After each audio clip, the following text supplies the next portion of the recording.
This is my test card.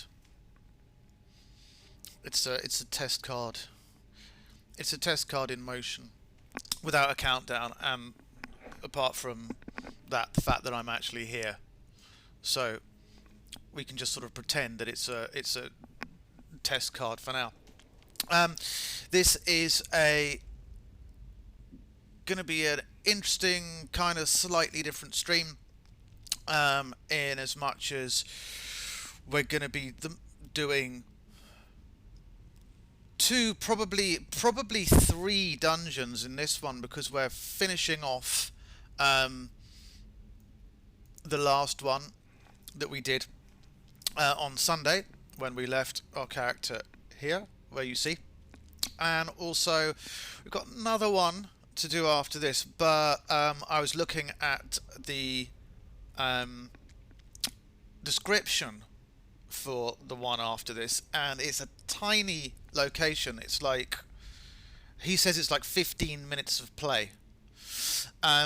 So what we're going to do after that is we're going to do one of the very, very best ones, which I'm really, really looking forward to doing, called The Secret of Dragonhead. And it's an awesome, very, very good dungeon location, and it's slightly different to some of the other ones. It's a great one, but also I wanted to use this stream as a little bit of a discussion about how we move forward with the Skyrim side of the channel, because we've been playing Skyrim ever since this channel's inception, and we've been doing more or less the same thing the whole time. It's been very dungeony, which is fantastic. I love dungeons, they're great. Obviously I make no secret of that, but I think it would be nice for there to be a little bit of something different, to be a little bit of variety in there. So I spent quite a bit of time today looking through mods, and obviously there's all kinds of quest mods, location mods in there, and it'd be interesting just to see what people thought and what other people would like to see as well. So it'd be good to get a bit of a discussion going about that. Nick is here. Twitch be doing me dirty and not telling me this cautious is live. Nick, it's great to see you. I don't know what happens. It seems that after a while Twitch does this. It seems to have this kind of thing against its viewers. Well, not against its viewers, but whereon it stops sending the notifications. I haven't had any notifications for ages. And I follow like 15, 20 different people, and I just don't get notifications at all when anybody goes online.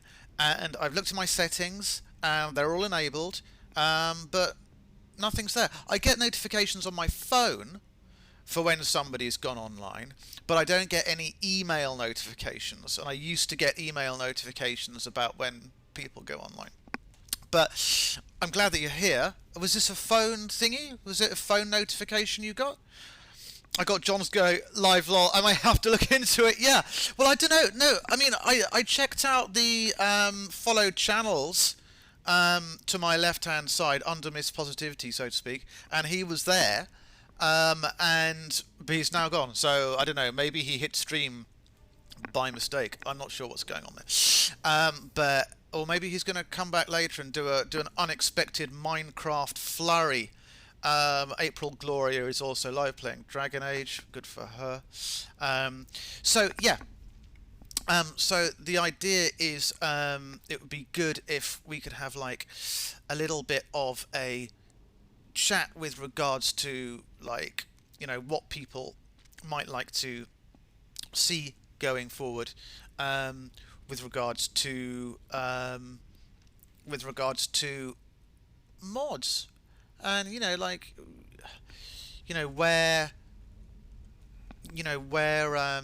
where they'd like us to go, or how we'd like to play, that kind of thing.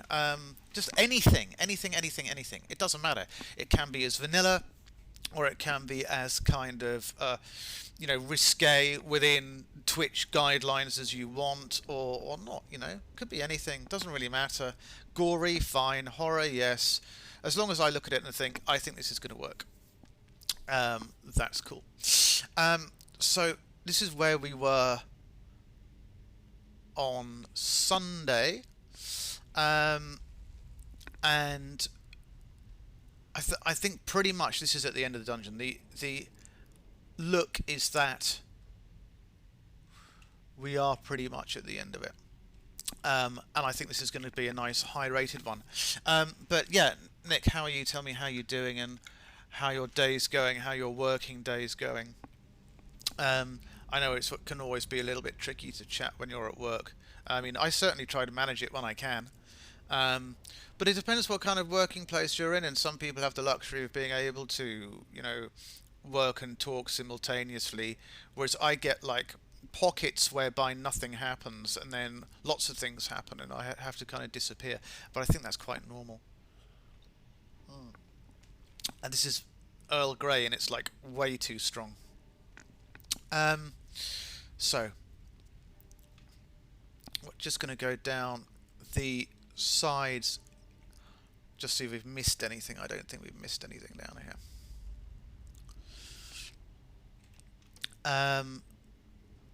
And I would take it that this is going to be like a mirror whale, hawk, snake, whale. Whale, hawk, snake, whale. So like this.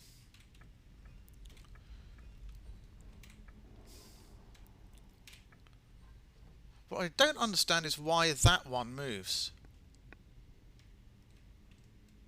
Whale, hawk? Is... Oh, okay.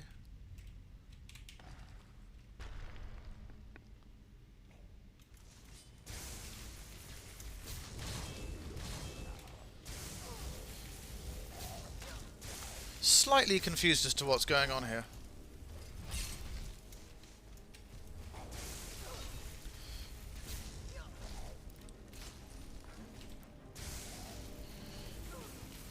Because I don't think that neither of the gates opened. Cool, 10,000 squid points. My God, Nick, that's a lot of points. What on earth are you going to do with them? Delete channel. That should be 10,000. There you go, hit it. Do it, man. Seppuku. I don't know. 10,000. I mean, I may look into like an overhaul of the squid points. Like I say, when it comes to channel points, that normally like 2 that people use, and the other ones don't get used that much. And that's definitely the case with mine. So I'll see. We'll see for a bit. See what happens. 10,000 is an impressive amount, though. Did I fuck up? Yeah. So this would be correct now, I imagine. No? So...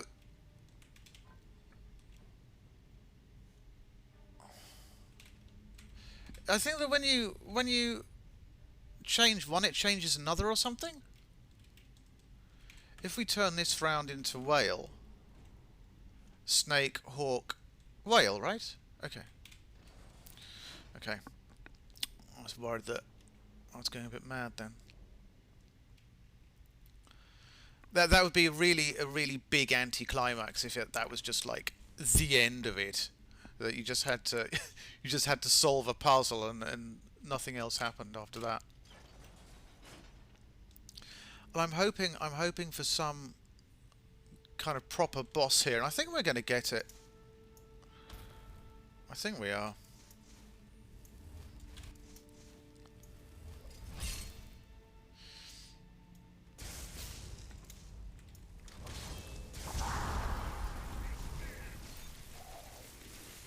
I'm mistakenly conjuring Dremora, but I'm not gonna.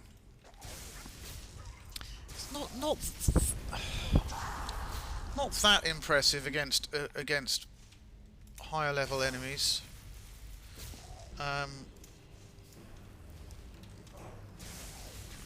There's another one here. I think we have to get paralyzed on, don't we? I was so used to not using Paralyzed for Greybane Hollow So I just kind of forgot about it. You can add up to 5 sound alerts to channel points. I might do that. I don't know how. Did you... I know we talked about it, Nick. About how to get channel points added. Did we talk about methods in Discord? Because I was looking them up. And I didn't find a suitable method. If you know of a suitable method, that'd be great. I feel like there should be some Draugr like jumping out of these tombs here, but there aren't. No, these are empty sarcophagi, and it also. Okay, this has got to be like the end of the tomb. Has to be. This is like a battle arena if ever I saw one. Surely. Just do this in bits. When you go to add the sound to your board, there should be a tab for your channel points. Oh, did they really integrate it into the dashboard? Did they do that? That would be awesome if they did that. I didn't realise that they would make it that simple. Time was when I would have been like, oh, I want to get involved in the code of the thing. And now I'm just like, I don't fucking care. So that works for me. If they're going to do it that way. Surely there's somebody in that tomb, which there is. And there's some more here as well who haven't been used. But if it's a dashboard thing, then that's great.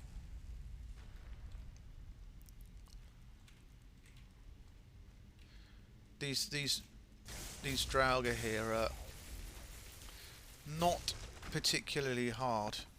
But you know, I may regret saying that. Okay, we've got a dragon priest, and so that sort of signifies that this has got to be the end, more or less.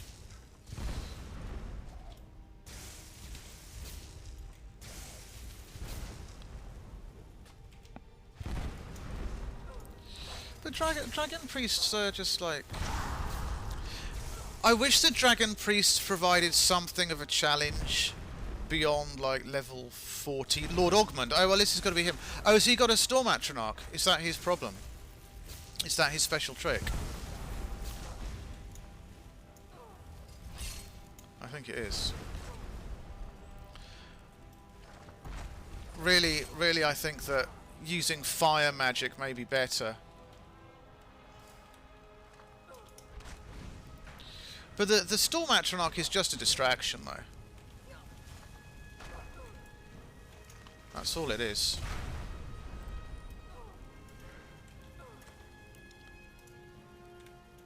Can we paralyze a dragon priest? That would be so fucking funny if we could. I doubt whether we can. No. But like, yeah, he's just... This Atronach is just a decoy, since as soon as he's gone, that's going to be it. Oh, and he is. Okay. What are we going to get? Bone meal and 250. And some linen wraps. I fucking love linen wraps. That's great. That was an interesting end, if that was the end. But it's got to be, because that's Lord Ugmund himself. Let's just go through and have a look. Nice green room here at the end. Very cosy.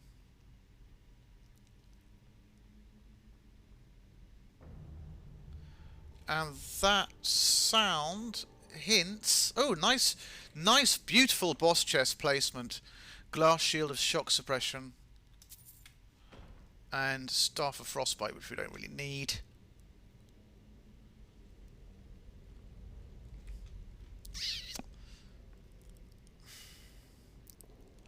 I suppose it depends. It depends when this tomb was made. Let's take a look, because it was quite a long time ago. So it was made.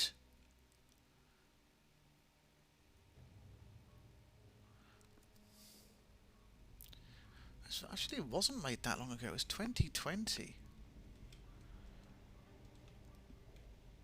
I was about to say that if it was earlier on, because I thought it was something like 2013,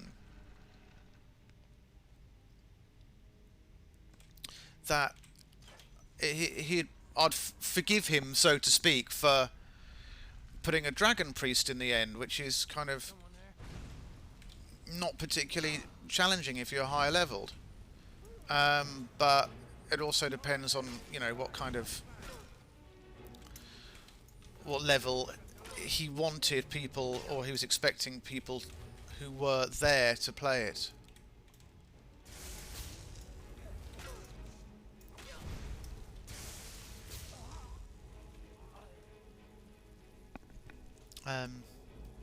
Which is interesting.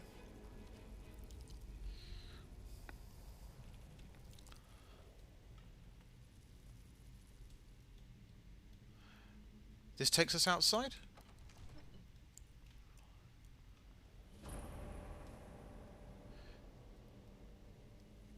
Oh, I remember this bit. This bit is right near the beginning. So, slightly confusing though. I imagine that this is the way out.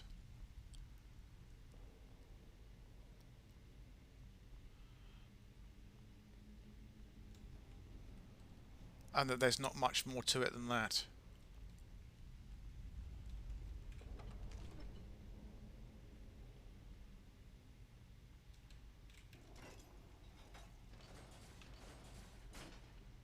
Oh yeah, it is. This is the guard at the entrance who was pretty rubbish.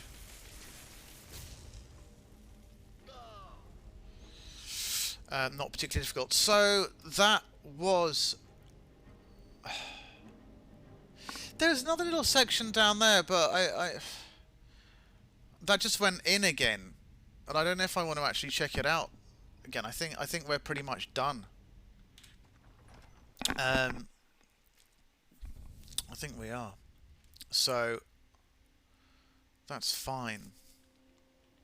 So now we can go to our next location, which I have to look up.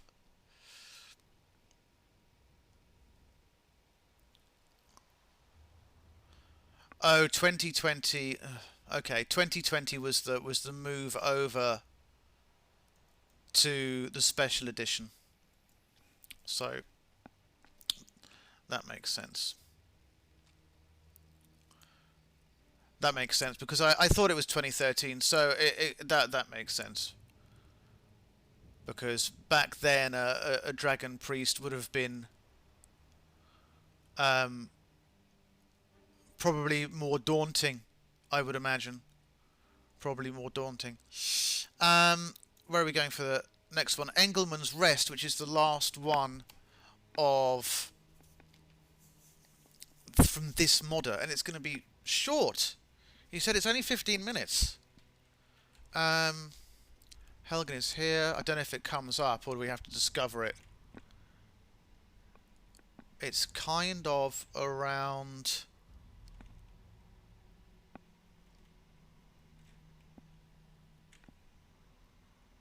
Sort of around this point, as far as I can tell. No. Sort of around here. It's a difficult place. Wherever you stuck it, it's in a difficult place. So let's bung the marker there. And go south of Helgen like that, and maybe we'll discover it in that way.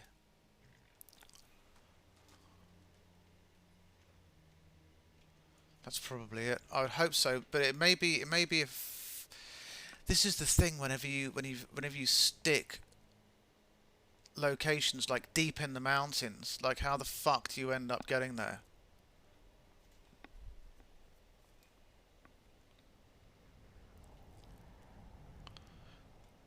it would be nice. It would be nice if it was actually on the path to somewhere. Fet, oh Fet, hi, hi, hi, hi. Nice to see you. I saw that you were on Discord and marked as busy, probably because you were re-listening to yesterday's Oasis album. Was it Oasis that we were talking about last night? I can't remember. I think it was. Yeah, we were. We were talking about Be Here Now, weren't we? And I remember playing that song with the band that I had in in the 1990s, and we absolutely slaughtered the cover of REM of Stand By Me. Fucking hell. It's actually quite a fun song to play because in the chorus there's just a little easy time signature change from 4/4 over to 3/4, which is kind of fun to play, but our singer was rubbish. Yeah, and REM. Oh, Monster. I was talking about Monster, that's right. Yeah, it's that kind of times when bands, you know, are on a roll and they make another album which is a really good album, but it's kind of different to what a lot of people want or expect. But you know, let's see how much Monster sold. It can't have done badly. Just can check it out on. Here we go. On sales, United Kingdom 3 times platinum, United States 4 times platinum, 6 times platinum in Canada. So, you know, can't be that bad. Oh, Ripex is here. Woohoo! Hello, Ripex. Nice to see you. How are you, my friend? How are things going? Nice to see you. Nice to see you. I was wondering if I was going to see you, because I was looking over some old posts in Hamit's server. I've got to ask, did you try any of the stone stuff? No, I didn't try any of the stone stuff. I've got like a list of things that I've got to that I've got to try out. I tell you what I'm thinking about the stones. For some reason, off the back of your reviews, I started to think I've got to listen to Voodoo Lounge. I don't know what. You know, I know. I thought you'd go, fuck him.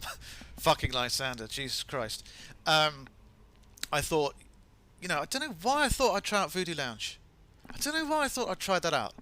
Maybe because I saw it in the shops. I remember seeing it in the shops. And there's like a mental connection there going on. Yeah, glad to hear you're good, Ripex. That's very, very cool. What are you doing at the moment? What are you playing? Because I didn't slam it. Yeah, you didn't. You didn't. So I was interested. But yeah, Ripex, I'm also trying to get a feel for what kinds of things people would like to see Skyrim-wise, which aren't dungeony. And Fet, the same question goes out to you. Even though, Fet, you said before that the game doesn't matter to you that much, you're more about, you know, the who's streaming. I'd still like to know, sort of any non-dungeony mod suggestions. So that can be a location, could even be like a play style. It could be absolutely anything at all. I'd be interested to know what people want to see, unless people are just fine with this. But I think it'd be good to do something different in addition for Skyrim. I'm trying to get Elder Scrolls Online to work. Kill Nazim over. Have we ever tried killing Nazim? Reviews are always cool. Oh, what you like? Do you like the reviews? I felt a bit kind of I feel a bit kind of like kind of a bit weird in a way for doing the reviews, because I know that modders put a lot of time into their work. But I always try to be constructively critical, and none of the dungeons that I've reviewed. Oh, you like watching reviews? Oh, well, I haven't done the last one. I'll do that in a second, because we just finished Augman's Tomb, and I forgot to do a verbal review of it, so I'll do that in a sec. But my reviews are the best. Your reviews are good, Fet. Your reviews are good, and I want to read more. And I'm going to listen to Voodoo Lounge. And if I hate it, I'll tell you. And if I think it's meh, I'll tell you. And if it changes my life, which it probably won't, then I'll, kill the channel. But yeah, I mean, if you're not too bothered and you just want things to carry on as they are, dungeony stuff, dark stuff, that's cool for Skyrim. But if you've got any other ideas, that'd be great. Because the other day we did a stream, and the stream we started the stream outdoors near Riverwood in the daylight, and John was there, and he's like, "Oh my god, it's so nice to see your character outdoors in the daylight." Got me thinking. So yeah, with regards to the last place, which was, if it changes your life, change the channel name to Voodoo Lounge. I mentioned you on the About page, Fet. I don't know if you saw. I just thanked you and gave a link to your profile on the About page of the channel after you came up with the title Lysander's Law, which I really would have liked to have actually almost changed the channel name to, but I can't because I'm not allowed apostrophes, and the law of Lysander doesn't work for me. You are the best, and you're even better when you have Iron Brew. Presumably you do have Iron Brew, right? So yeah, with regards to Augman's Tomb, which was the last one we just did. This is very bright. It's all the snow. If you have a mage light like this with snow, fucking hell. That's something, isn't it?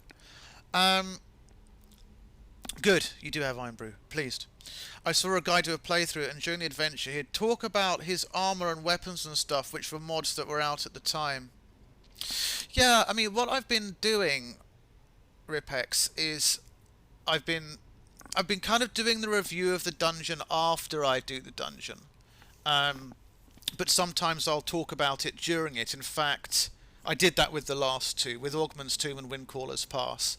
I was talking about it and criticising it or not, or praising it during the playthrough. I feel that I've oh, Fet's off. Okay, Fet, really, really good to see you. Nice of you to drop in. Have a nice evening. Enjoy your food, if you haven't eaten already. And I'll see you on the Discord, I hope. And I'll tell you about those albums. You're quite busy. Yeah, no probs. That's absolutely cool. But yeah, let me know. Hydrate. You've got to have like 4,000 squid points by now, Fet, surely. Something like that. 9,000. Fucking hell. Oh. I thought... No, because Nick said he's got 10,000. Yeah.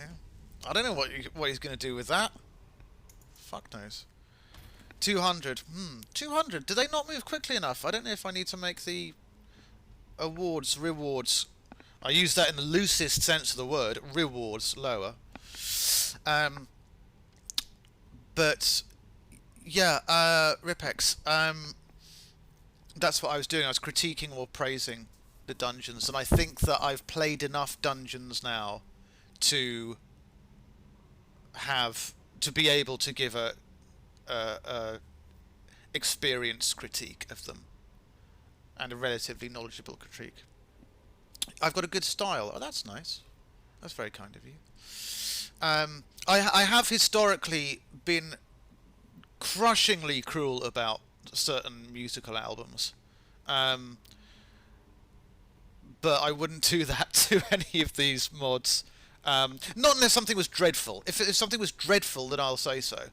But nothing yet that I've played so far has been. And I tend to sort of, I won't like play a mod if I look at its page on Nexus and it looks a bit rubbish. I just won't bother, you know. But anyway, with regards to Augman's Tomb, which was the one that we just did, this mod has a great style with fuck this stream, fuck Lysander's Law, fuck Voodoo Lounge, fuck Iron Brew, I shall drown my sorrows in Iron Brew, and fuck you as well. Lord, goodbye. Thank you, Fet. Thank you, Fet. Have a very good evening. Have a great evening, and hopefully we'll chat on the Discord. That'd be great. And yeah, so that was yeah. What he does is he tends to put together like lots of different um, environments, but the reason why they're good is that they also um, he makes things consistent. There's never a point where it feels like anything is unnaturally linked to something else. So you can have like a mine area or a cold area or some kind of rocky area, but he makes it sort of blend together very well. Now, in the last tomb that we had, in Augment's tomb, have a good evening and do us all a favour and go fuck yourself. If I would, I could. And you'll be the first to know. um, and but good night, folks. See you later. And the for the last one, it was all consistent. But what was really nice about the last one, Augment's Tomb, is the fact that the difficulty was on a kinky. Absolutely, there's a free sound alert for that. You know, I made loads of the sound alerts free. You can mash sound alerts to your heart's discontent, if that's your thing. You know, but I'm trying to do this review of Augment's Tomb, but you can insult me or mash sound alerts. That's fine. But the enemies were on a ramp of difficulty. So you started out with bandits right at the beginning of the tomb, and it was a long tomb as well. I don't know how many cells it had. It had about 4, maybe 5, and you'd start off with just bandits, and then it would go up into the harder bandits, the marauders, and there's one above marauder. And then there was a point where you started seeing Draugr corpses around, which was the hint of the start of a Draugr section, and that sort of blended into the fact where you saw the mobile Draugr moving around.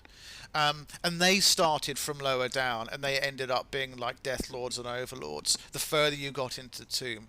And it was just very great. It was consistent. Atmosphere was fantastic. And I really, really enjoyed it.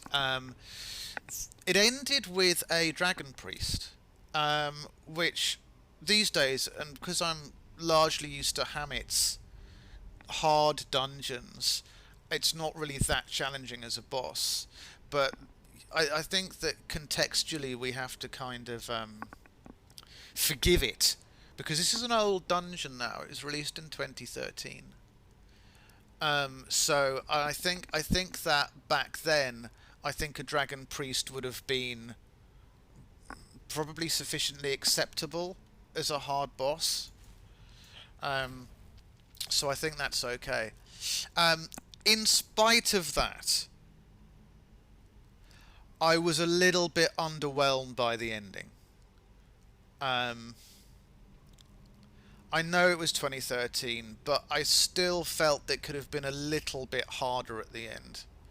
But it depends. Let's just take a look about what level he was writing this dungeon for. It might say it in Nexus. Medium difficulty, suitable for veterans and beginners. Okay, so he's going for like a mid-level. Fair enough. Fair enough. Bearing that in mind, and looking at things overall in like the general field of dungeons, I'm still gonna give it an 8. It doesn't feel like an 8.5 to me. But it's a beautiful dungeon. It was really beautiful.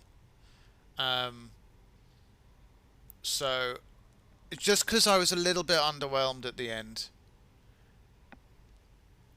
I think an 8. I think. So let's continue. And so this is the last one. This is the last one in his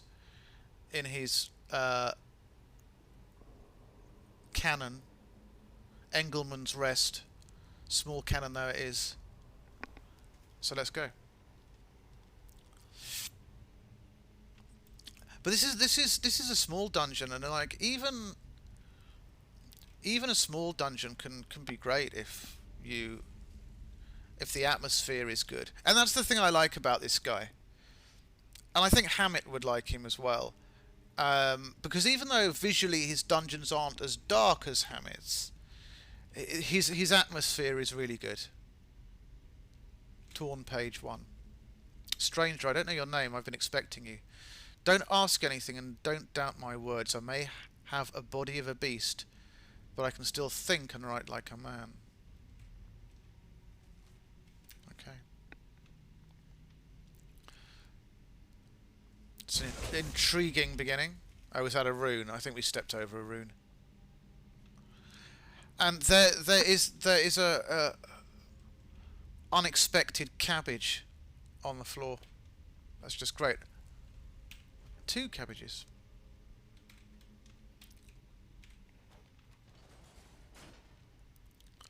But again, it's like this is the thing. Yeah, fuck anyone who says size matters. Oh shit.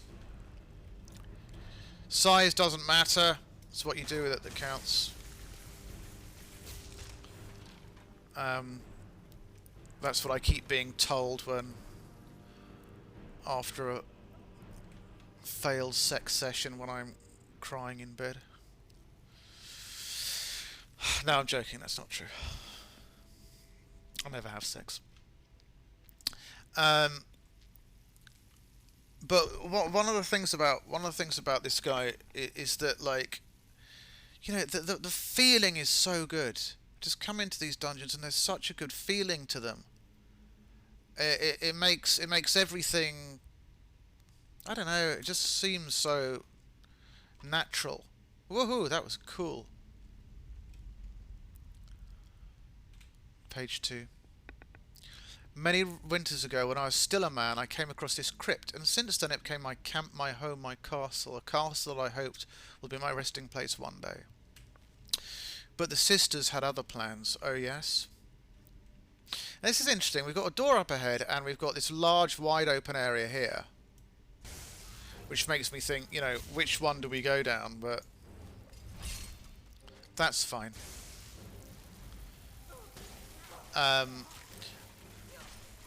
Because I mean, I prefer things to be linear generally.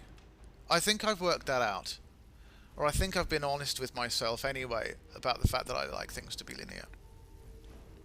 And is this just going to go on and on this bit? Because I'm feeling like I should be going down that bit, which I am going to do now.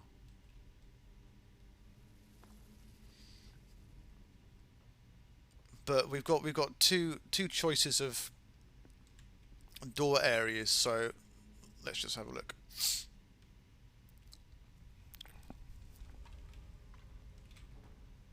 Oh, it's barred. Oh well, that solves that issue then. That's fine. I don't feel so confused now. I thought this was a note, but it's just a ruined book. It does look very notey though.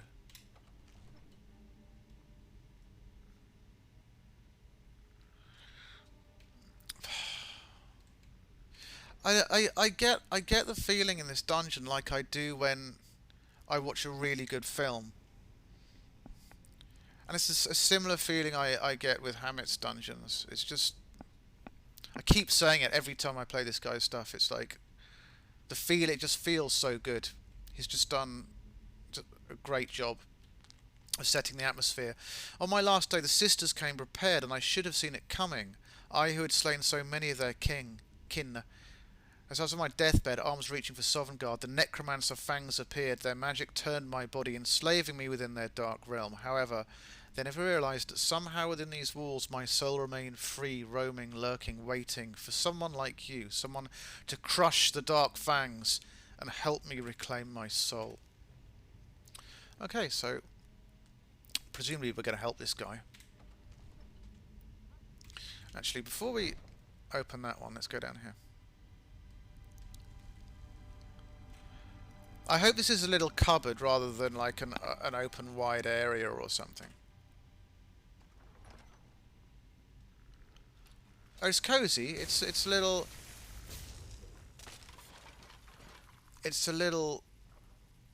Rest chamber.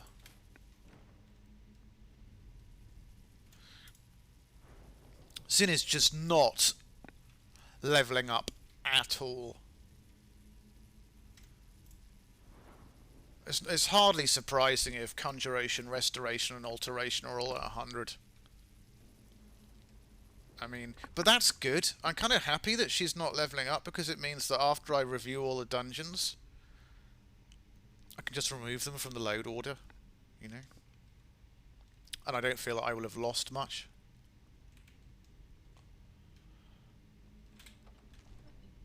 So it's kind of intentional to keep her at 58. I mean, she hasn't leveled up much at all recently. And the only way that she would level... Fuck you. The only way she would level up is by making things... legendary.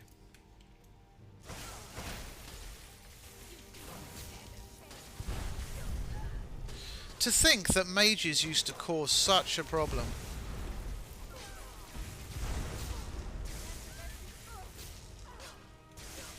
Oh, that's not on. It's another one of these mages who resorts to using... Oh, is she... Hang on a sec. Is she immune or something? No, she's not. Who resorts to using melee weapons. I was going to say.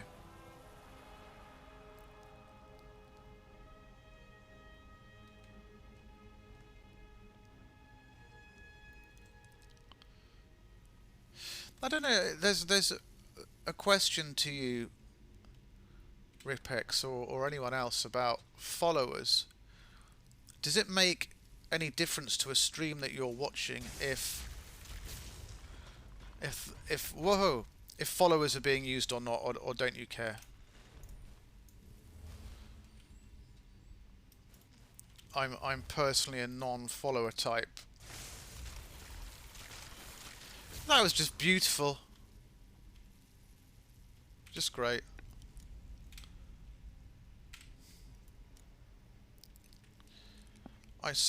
Well, every time I streamed on YouTube, I took followers. You're a highly follower-y person, Ripex, I know. And excuse me. I think that's a personal playstyle choice for many.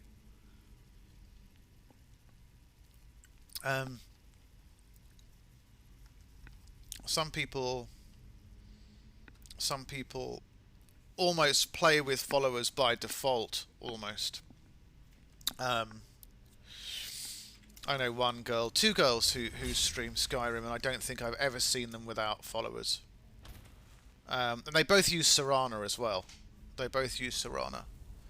But I think I've always seen them with followers. Whereas it's very rare for either of my characters to use followers. But with regards to watching a stream, does it make any difference if you're watching someone else's stream? Do you prefer them to see them with followers or not? There's so many follower mods around. Oh, Scoop's around, just dropping in. Hey, Scoop. How's your evening going? Do you have wine? That's the important thing, because last time we spoke, there was disaster in Chez Connu, where you'd run out of wine, and that is pretty much a disaster. No wine. What the fuck's going on? Is there anything? Is there ale? Is there beer?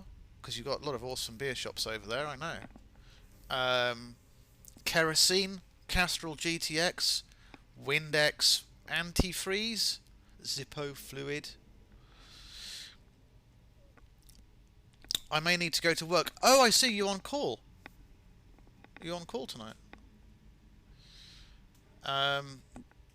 When you say go to work, you mean like, you know, tonight, presumably. I take you mean. I've a friend of mine is a medic, and you know, very rarely. Oh, that's dark. It's quite a nice silhouette though with the eyes. I think it's quite a nice idea. I think it works kind of well as a picture.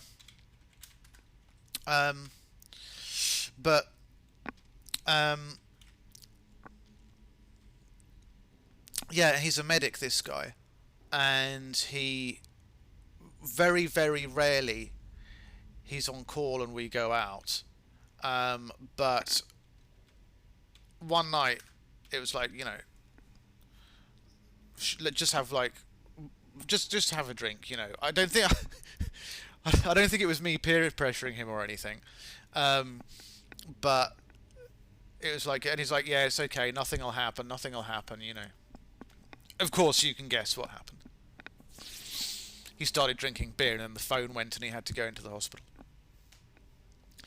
I'm not sure. I'm not sure if he had to perform an operation or anything. I think he sort of swung it so other people ended up doing it. Yeah, I know.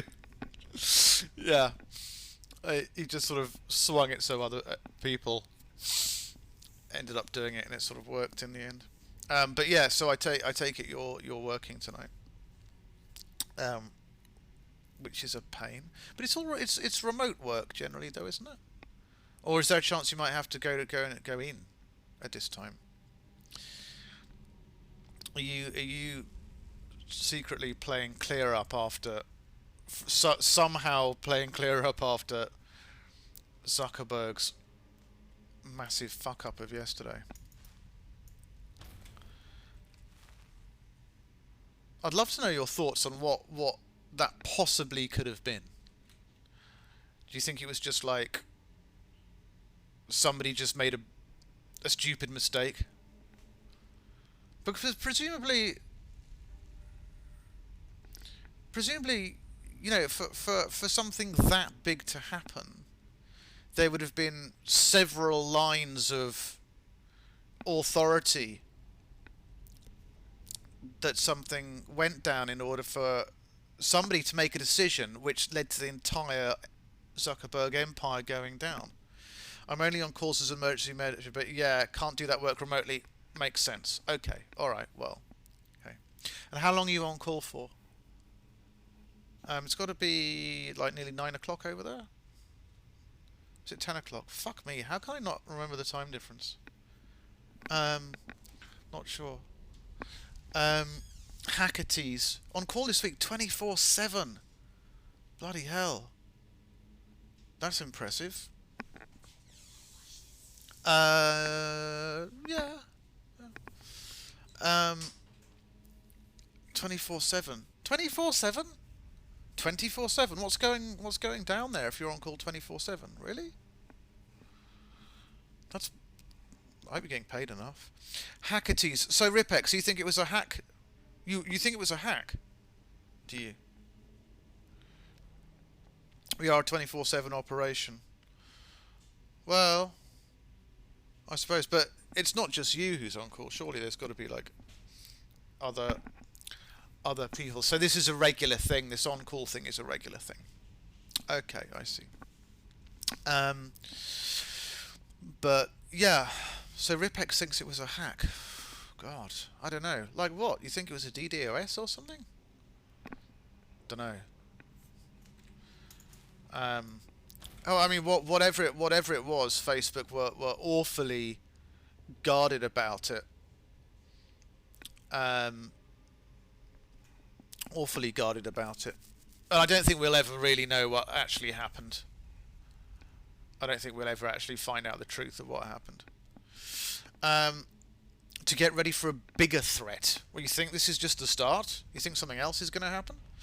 Not regular for me, but we ran out of people. You ran out of people, really? Really? You down on the workforce recently? I don't think it was a hack. I think they either chose to do it because of some big screw up with the data, or what do you think on the back of the whistleblower thingy that's going on? What, they tried to like bury that story by a bigger ass just fucking knock, because it was the entire thing, you know? No, I think it's unrelated, right? Okay. But yeah, for the whole thing to go down for that long, and it is rather a long time, and their stock fucking plummeted as well. But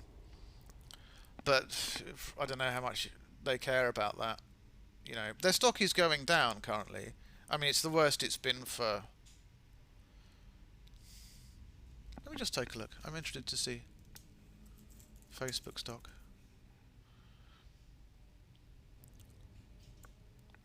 Oh, it's climbed up. It's climbed up quite significantly. But it's still the lowest that it's been for not a huge amount of time, in all honesty. For about 3 or 4 months, probably something like that.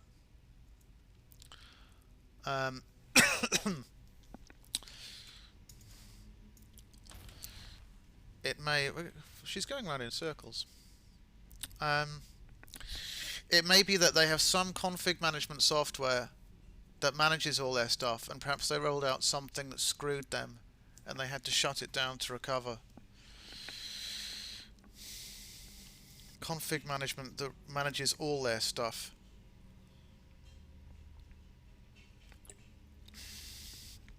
I mean, I don't know what to say. I mean, fucking hell, who knows? I mean, I can only like guess, you know, relatively basically with regards to what it would be. Many companies have software like that. We do. Oh, okay. Okay. So yeah, I mean, maybe they did. Maybe they did. But if that was the case, like, in their official statement, hang on, let's have a look. Their official statement was probably dog shit. Let's have a look at it.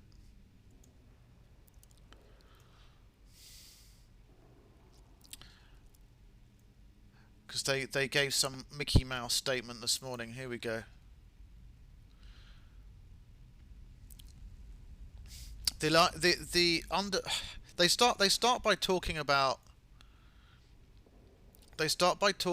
what happened. Well, with regards to the fact that the system went down. Well, we know that your system went down. Our engineering teams have learnt that configuration changes on the backbone routers that coordinate network traffic between our data centers caused issues that interrupted communication.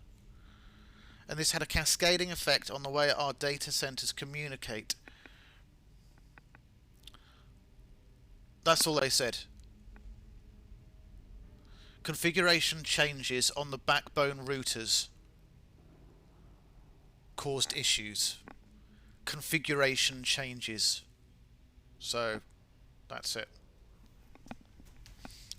What do you think that means? Configuration changes on the backbone routers.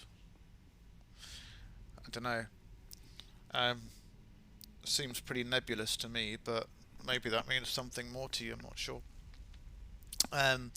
Like for me, I was wondering if it was like some fuck up at their end or a sort of hacking thing, and I was more kind of going along like the fuck up at their end kind of thing. But I was also thinking, you know, if it was a hack, like,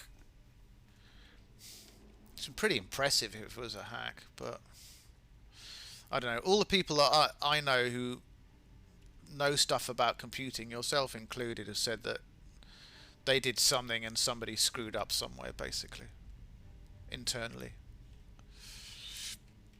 Okay. All sorts of config changes to routers can be made and screwed. I think they would report a hack. They have shareholders. Okay. Yeah, they've got a fuck of a lot of shareholders. So yeah, they muffed up in quite a devastatingly big way as well. I was kind of enjoying watching it. I have to say, it was quite fun. But hang on, what's going on with this skeleton? Sorry, hold on.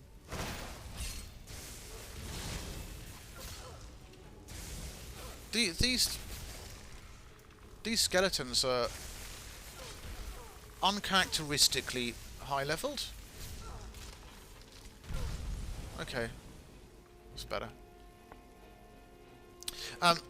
But are you finished? Yeah. But also the other thing is that what's not funny, what's not funny about it, is the fact that there are a lot of services and very, very important services that, queerly enough, do rely on WhatsApp groups. In fact, I know in this country, just as one example, the certain departments in the National Health Service use WhatsApp groups to communicate. And I'm not talking to communicate with regards to informally. I'm talking about with clinical practice, like immediate clinical practice. They use WhatsApp. You know. So for WhatsApp to go down for 6 hours, I imagine there was something of a scramble last night, and not just with regards to it in certain sectors of the NHS, but all kinds of businesses who rely on it. This is nicely creepy, this part.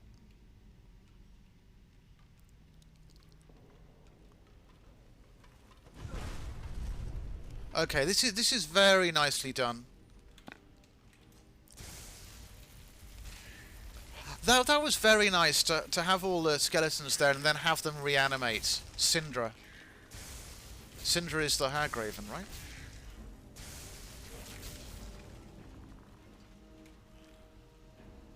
I'll just take the stuff anyway. So how long are you on call for, Scoop? Oh yeah, and actually, I'll also ask you the same question. One of the things that I was asking is just with regards to Skyrim in the stream and the fact that would anybody like to see anything different in Skyrim, because a lot of the Skyrim stuff is spent underground, and I was thinking of mixing in some other kind of elements, but I don't know if you know Skyrim particularly well. But if you've got any ideas of something you might like to see, let me know. The only thing so far that kind of resonates with me is something that Ripex said with regards to reviews, which I'm doing concurrently and which I would like to do more of. Is there any Skyrim that happens in the sky? Actually, yes, there is. In the vanilla game, you can take your character to Sovngarde, which is the equivalent of Valhalla. That's in the sky. Certainly got lots of rainbows. There's not much rimming. There's not even a mod for rimming as far as I've found. Is it right? Is it on the edge of the sky? Right, exactly. Yeah. We had a national electronic ID scheme go down for 6 hours because someone had been pissing around with a user account. The answers in Parliament didn't mention that. Yeah. Well, sometimes these things can happen, I suppose, can't they? With regards to somebody doing something small, if it was something small that makes big differences. I'd love to know what they'd been doing with a user account. And I'm sure that somewhere in the world, a website's gone down because somebody's just like hit the wall socket with a hoover or something. That must have happened. Probably happened too much. Oh, there's a boss chest. Okay.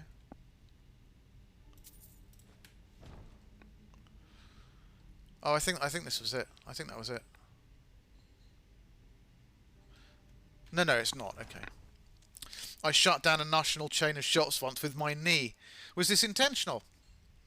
I presume. It can't be it. We haven't got to the boss guy. What, a national chain of shops? That's fucking impressive. Of course you can't say what the chain was. But what were you doing? Were you like checking something in a server room and you just kicked something by mistake? Did you punt something? That's fucking funny. Note 4. The one you just killed was Syndra, the youngest one. The remaining two are now aware of your presence. Oh, so he's actually here with us. He's actually here with us. I'm liking this dungeon. I'm liking the lighting. Ambient lighting is really, really good in this dungeon. Really good. No, I was swiveling around on my chair and hit the on-off switch of a disc cabinet. That's great. So what happened, like, when you say the national chain of shops went down, did they lose their ability to accept payments? That's great. Well, I'm sure they didn't think it was great. I bet they were all sitting there going, what the fuck? I'm laughing now, it probably wasn't funny at the time. It was probably a bit funny at the time. Oh, did I really want to open that door? I'll close it. I'll close it as a marker. All their computer systems went down. Fucking hell. Okay, this is my last question about this story because obviously, you know, we don't want to give too much away. But when we say a national chain of shops, does this company have like 2 or 3 shops? Or is it one of those companies that's got quite a fucking lot of shops? That's my only other question. This is a cozy little space. Oh, there's another little bit? No. There's lightings. I fixed the problem quick and was a hero. I would expect nothing less. Ah, fuck. There's a trap there. I would expect nothing less.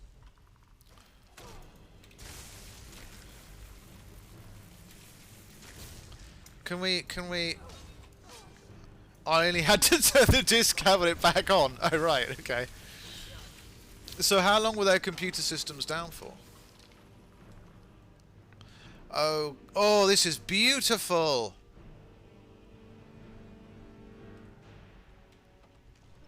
Oh, stunning. Okay, let's go back up. Let's go back and see what's through the other door. Let's go back and see what's through the other door. And avoid the traps as we do so.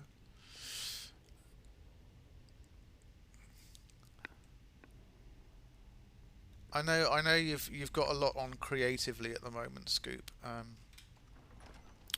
But shit, it's another rune.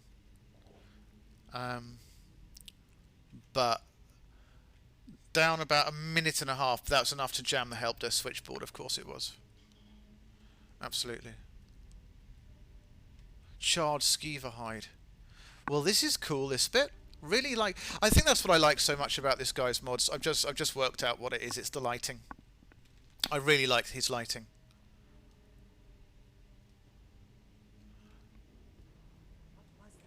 Ice Mage Adept.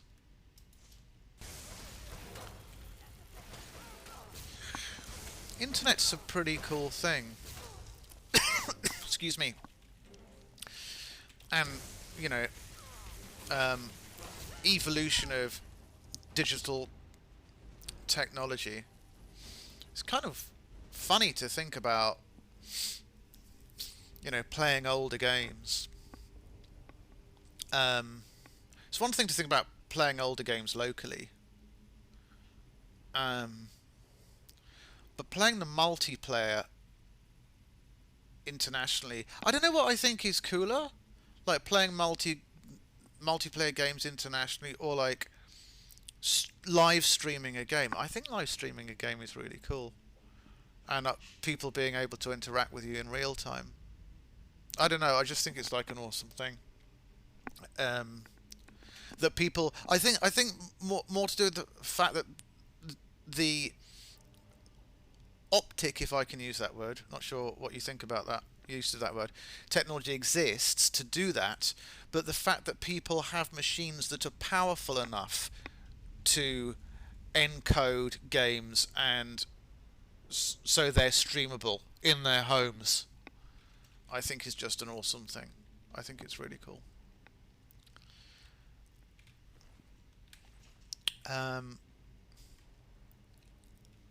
Yeah. So that's the thing. I think it's his lighting. I'm really gonna encourage Hammett to check out this guy's dungeons. Um, this one and Ogman's too. Actually, all of them. He's done 3. He's only done 3 dungeons. I think Hammett should play them all.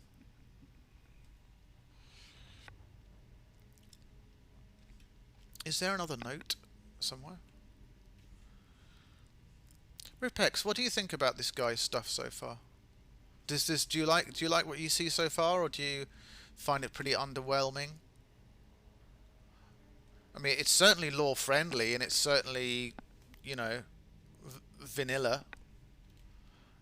So, you know, I'd love to know what you think about it.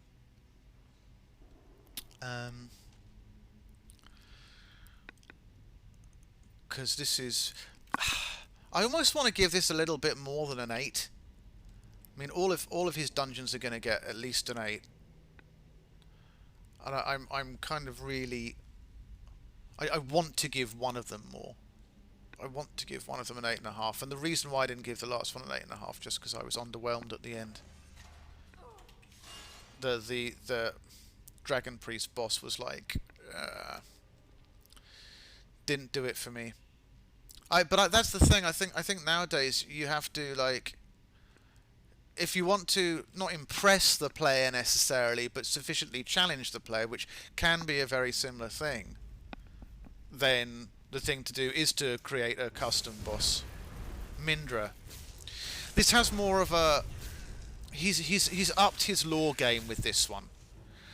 The lore of the game is very, lore of the mod is very easy to follow. Again, the lighting here is very, very nice.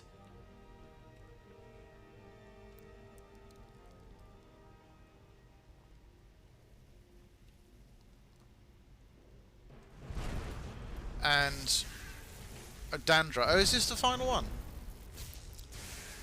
Oh, she's high level. Can we use? She doesn't resist paralyze though. Oh, whoops.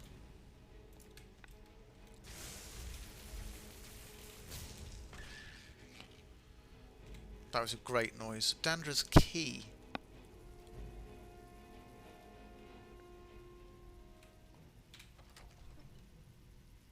Now this is either going to take us out.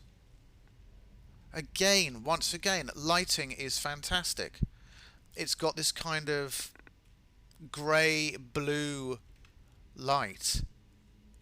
And I love how the candlelight here wraps round the corner to this section, which you can see from over here.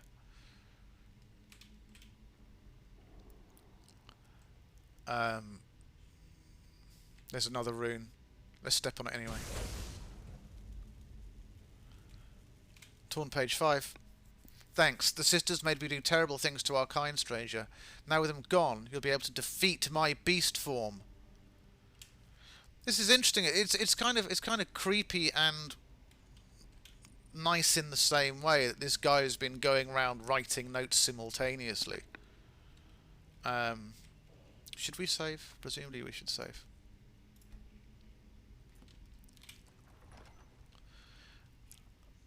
Again, once again, lighting's very nice. It's alien-esque. It's almost Geiger-esque. I think that's been one of his primary focuses.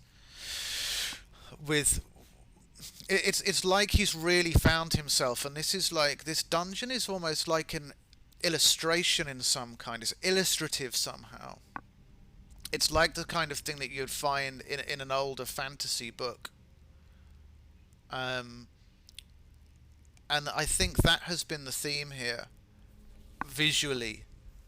I mean, lore-wise and story-wise, it's regards these hag ravens in this beast, which is an easy-to-follow story and a nice one, and it's fine. But rather than link things together with different environments, which he's done in the previous 2, he's linked things together with different types of lighting in this one. And this is the final... This is the final guy. Hopefully he's tough. I think we should just dive into it. Let's do it with no spell, as in no armor spell, to see how powerful he is. Oh, do we have to talk to him? Or shall I attack? Is anything going to happen? Oh, is he glitched? He's not attacking. Oh, now he is. Now he is.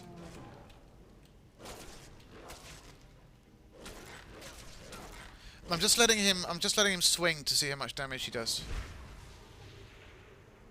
Oh, does he Oh. Oh, he's really not high powered at all. Really not high powered at all. Well, that was a disappointment. So she didn't have any armor spells that she was using at all. Nothing.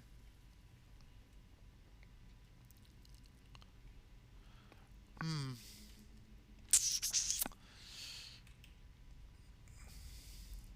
just going to go around a little bit more and have a look. But presumably that's... Hang on, let me just check to see if there's anything... Oh, we did loot him, didn't we? It was just like pelts and flesh. Boss chest. Nothing apart from the gold. Which we don't even need because we'll probably go back after all the mods have been played to like an earlier level.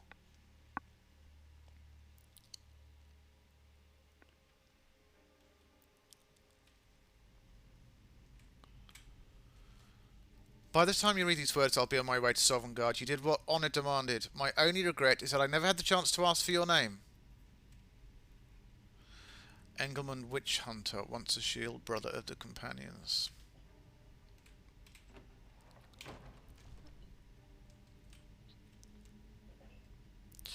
Well, I think that was a beautiful one. This is the cabbage part. I think it was really beautiful. I mean, even this little section is a great example of nice lighting. Really beautiful. And I really like this sort of tribal element that he put together as well. That was beautiful. Very, very nice use of lighting. Nice ritualistic references. Story was good. Atmosphere was fantastic.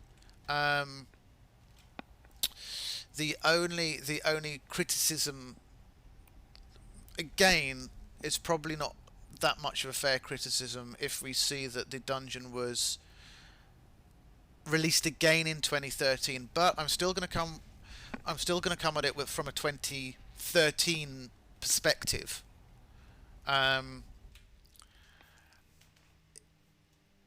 Because, you know, at this point in time, Skyrim had been out for a couple of years. And I'm sure the possibility was there to make bosses who are a bit harder. And if you can't get one, sorry, if you can't level up one, then just have a load of minions. So I really wanted to give one of his dungeons an 8.5. Really, I mean, I loved the lighting, I loved it, but again, I have that feeling of being a little bit disappointed at the end, just because the boss wasn't as hard as I would have liked. But it was beautiful, and I'll give it another 8 out of 10. But I wish that it had that little bit extra. But I still think 8 out of 10 is a very good score. And all three of his have got 8s, which just shows how consistent he is. But it wasn't quite enough at the end to give it that little bit more. So, Secret of Dragonhead. Now, Secret of Dragonhead is... I know this. I know this mod from a modder called MannyGT, and a lot of people know this modder because he's quite prolific. He's made many mods. In fact, if you look on Nexus, then you can see about, I think it's something like 4 pages of mods. In fact, I am going to check out his page on Nexus. I think it's about that many. Yeah, I was right. 4 pages of mods. So this guy is prolific, and is he still active? He's still quite active. He's still quite active, and the last time he was active was in July 2021. So I'll write to him and say that we did a review of his dungeon. We're going to do it now, and it may be split over 2 streams because Secret of Dragonhead is a little bit big, not massive, a little bit big, but it may be split over 2 streams. But it's an excellent dungeon, and what's also really good about it is that it's slightly different to the other ones. Other ones have been very good, totally lore friendly, and this is lore friendly as well, but it's a little bit different, and that's what makes it extra good in my mind. So where is it? I have to remember where it is. Let's take a look. Installation.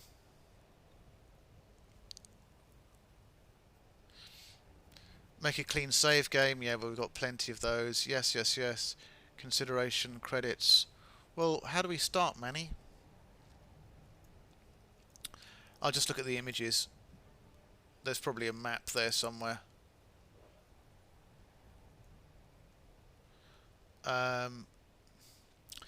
Fort Dragonhead, I remember, it's near Morthal. We can go straight on. I don't think she needs to dump any gear. No, she doesn't. It's fine. She's got 50 points. She doesn't like... It's right there. Let's just get straight to it. Crabber's Shanty. We all know the Crabber's Shanty.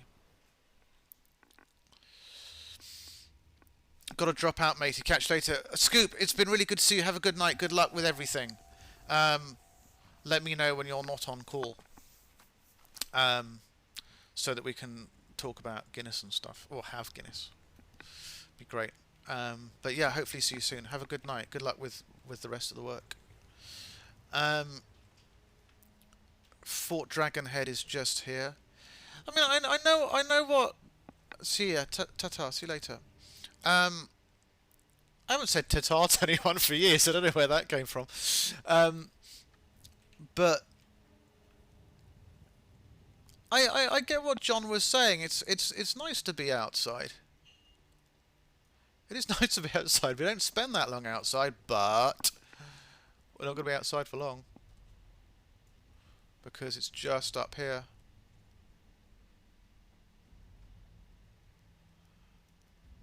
And this is going to be the start of something interesting.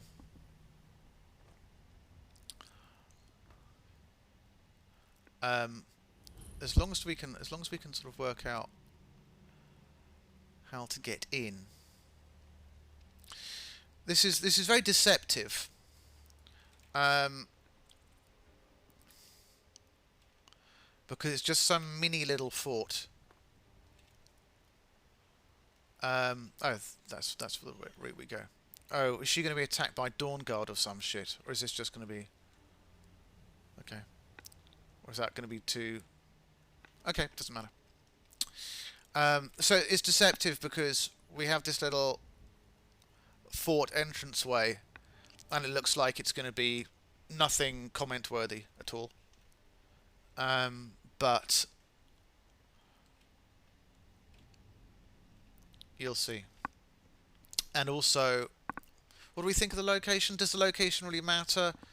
It only really matters with regards to, you know, the feel of the place. There's not very much that we can say about that. We're near, sort of, you know, in the middle of nowhere between Morthal and Markarth, and, well, Falkreath is all the way down there. So... standard rocky Moorish Whiterun hold kind of area. No lore that we can see so far. But that's okay. And has Manny put any lore on the page?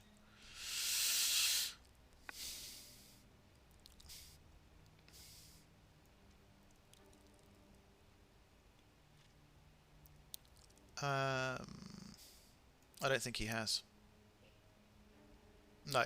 Not that I can see anyway. Very hard NPCs. This was one of the mods that I was thinking of doing for like a Halloween-y thing. But really there are 2 more. And we're in October, so it could be a Halloween-y thing. Why not? People are in the mood anyway. But I wouldn't call this a Halloween stream necessarily. There are 2 particular. That was a fantastic start. That was a great start. Just amazing.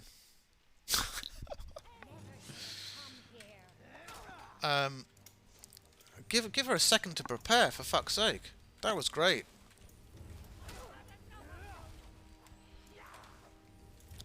I think that was pretty good to get set upon like that as soon as we entered. So, you know, they weren't particularly joking when they said very high-leveled NPCs.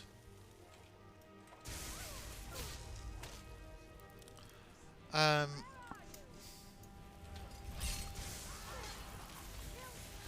to be doing a lot of running, but we have the fortune of being in a corridor, and that's particularly good when you're using Wall of Storms, because it means that people just have to sort of continually go back and forth.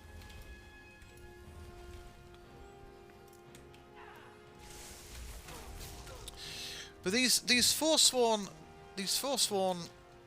Ravagers are particularly good when they're using dual wielding. It does make things kind of hard, especially if you're a mage, because you just don't have the ability to protect yourself that well at melee distance. You don't. But anyway, anything worth? He did say have a hard save before, but we can count this as a hard save. That can be our hard save beforehand. So okay.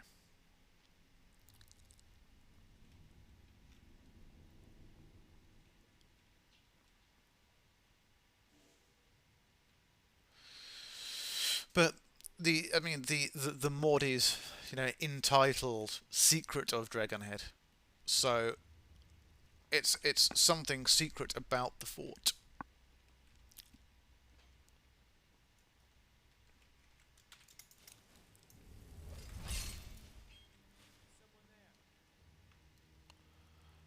But we have to be a little bit careful. Let's just save it though. We have to be a little bit careful because some of the enemies are rather tricky. But already it starts promising me, because the level, it lets you know what its level of difficulty is right from the start.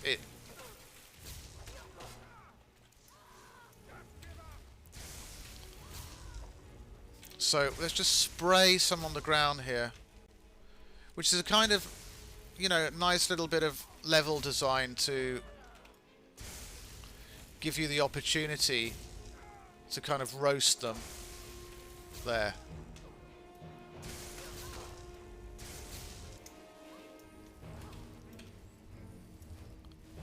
Are they both gone? Yeah, they are.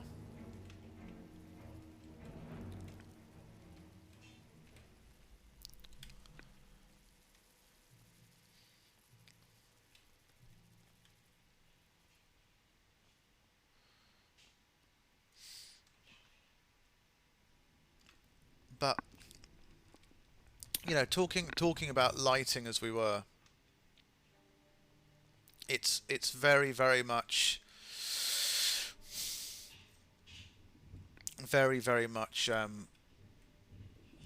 all this kind of glowing ambient torchlight.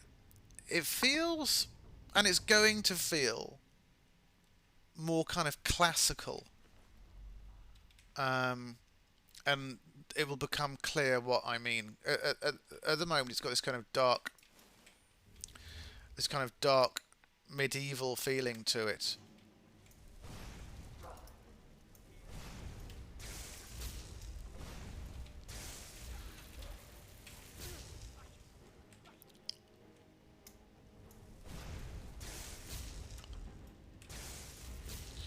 I don't know why I keep forgetting about Paralyze. I mean, Paralyze was one of her main ways of getting rid of people. And highly, highly, highly effective. I think I've just got to get used to using it again. I just forgot it. Oh, there's a boss chest.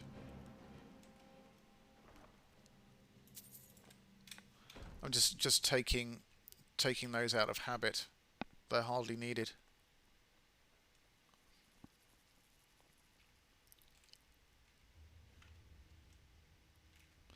This is, I actually remember this bit. This is actually slightly important. I think we have to get something off him.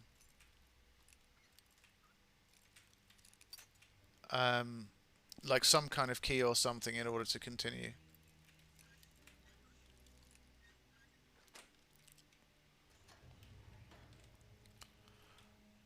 Arantha's journal. Let's read that in a second.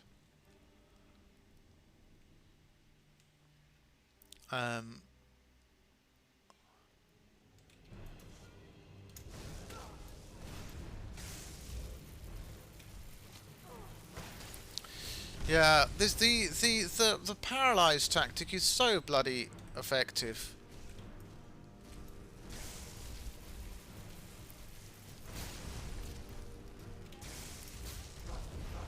That was great.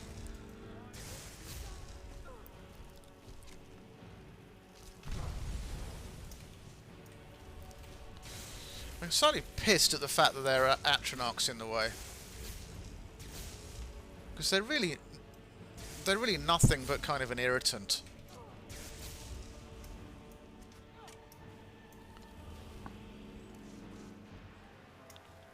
Irritant / deterrent.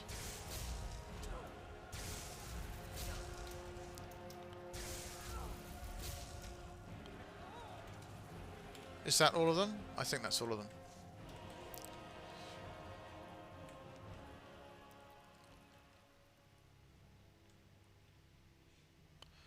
It's a very interesting position to die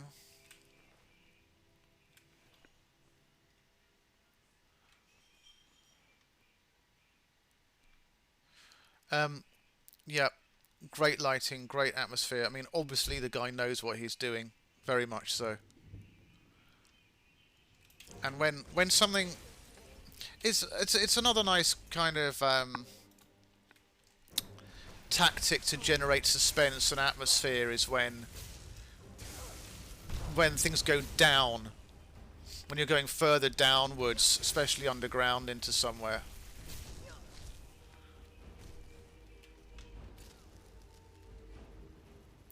But I'm curious to look at this journal now. I think we should flick through it, depending on how big it is. Oh, it's not big at all, I think. We entered this ancient fort to discover this secret and didn't realise the Forsworn had followed us. Oh, so they weren't originally here. We were forced to flee for the basement, but I've been captured and the others had to go with me. The foolish Forsworn have not realised that I have the key with me. I fear that these barbarians will leave me to die of starvation in this prison. Right, and that's the start. Okay, so there's like a little internal quest. Find out what happened to the Imperials. I like that. I like the fact that torches supply. Nice.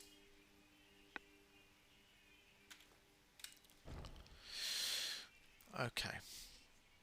And the torchlight will help with the kind of atmosphere that he wants to help create here, rather than just spamming candlelight spell all the time.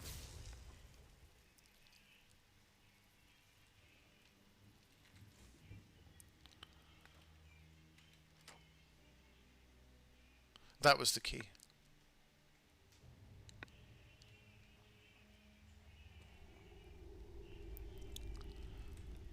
Let's try one of these torches out.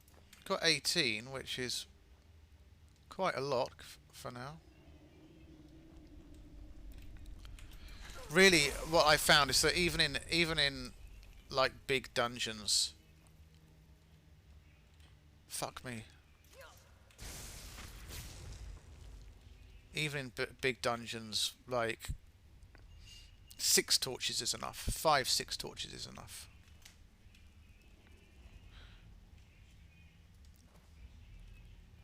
I don't know what this is here for, this part.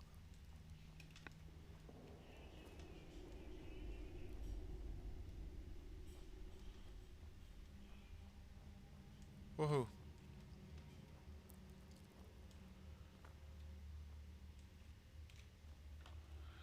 But I think, and I don't know how I remember this, that it's not the bottom of this staircase here, so to speak, which is the point we want to get to. It's, I think there's a side tunnel, which it's sort of easy to miss.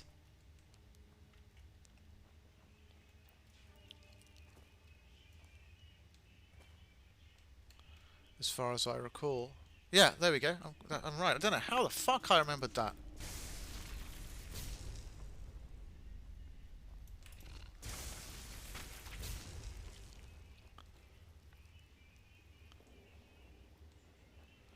I mean, already this is just stunningly beautiful.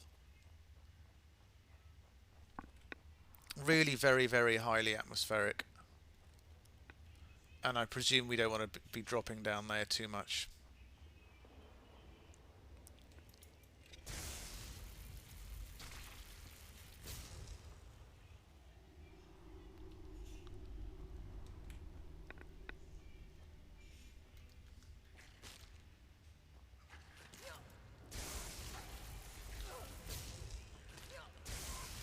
It's very powerful, Skeever.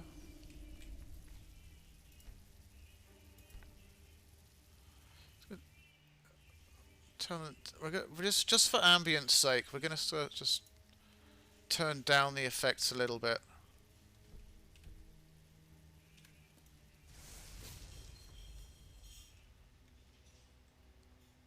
But keep the ambient soundtrack higher.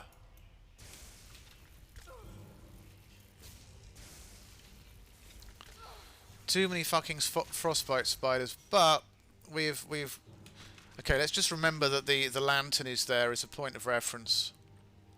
I don't even know why I'm looking in here. Lockpicks are useful, I suppose, but even though there's a mod to create our own should we need. Now this is a point where it's very easy to get disorientated.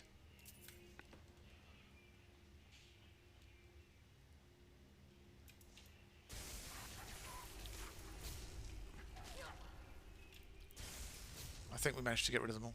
Oh, and this is like a dead end.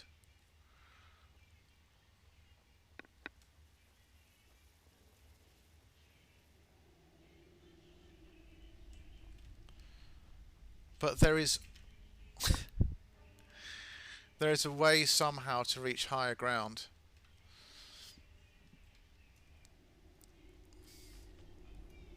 And it may just be as simple as jumping around.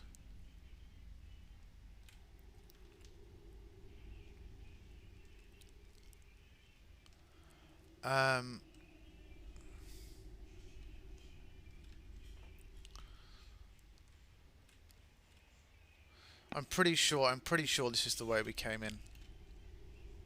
Because of the positioning of the lantern there.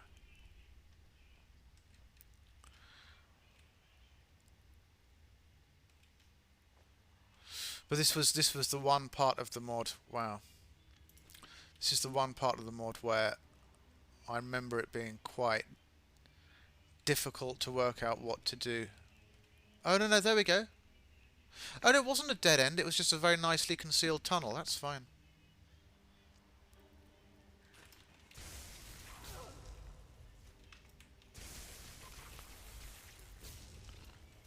I think because of the sort of atmosphere of this place, I almost feel that she should be using fire. She doesn't normally use it. But but maybe... Oh god, that was a horrible sound. But maybe we can indulge her.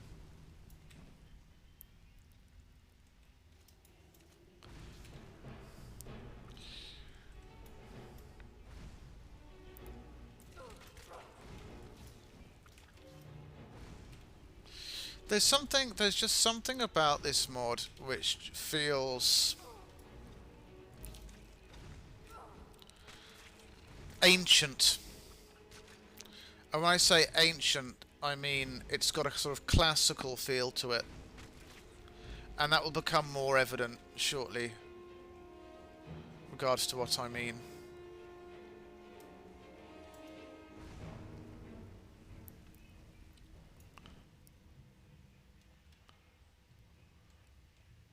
Something tribal, almost pagan.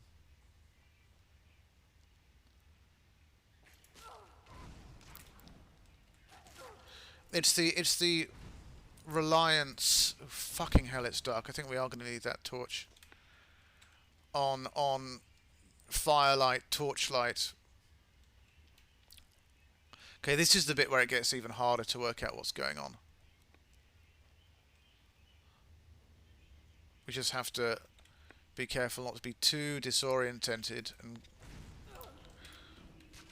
go back on ourselves through the tunnel with all the spiders. Well, we're clearly going forward here.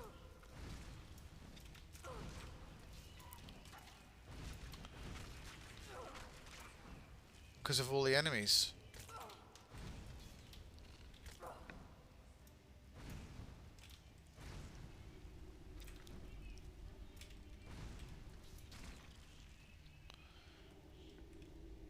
But as far as I recall, there's like a little channel somewhere here. Is this the one? I think this is the one. Yeah, I'm still not sure, but I think it is. It feels right.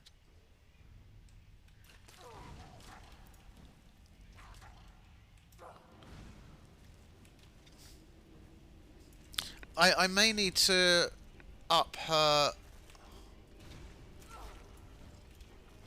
Fucking hell, look at this.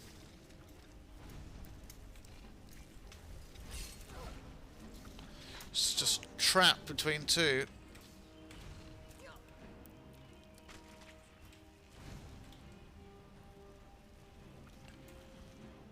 I may need to up her ability to her fire magic.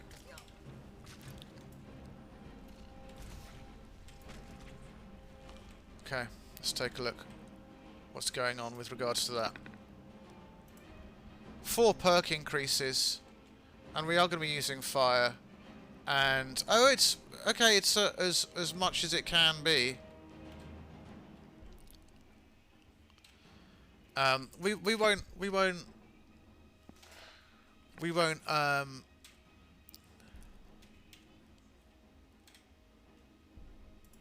do this one, the intense flame thing. We won't do that just yet. Okay. I shall be back in a second. Let's take a very short break. Just for like 1 minute. Yeah, be back shortly.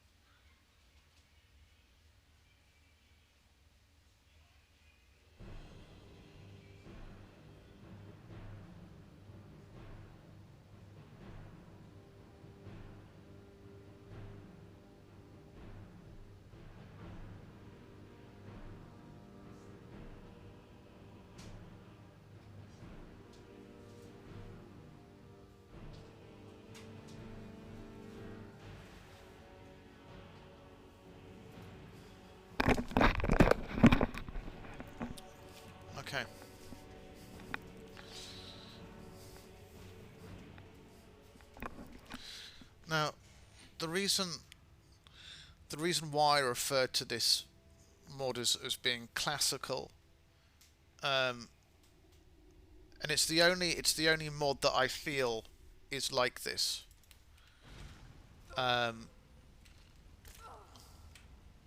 Is with regard to this part. Or not necessarily this part, but from here onwards.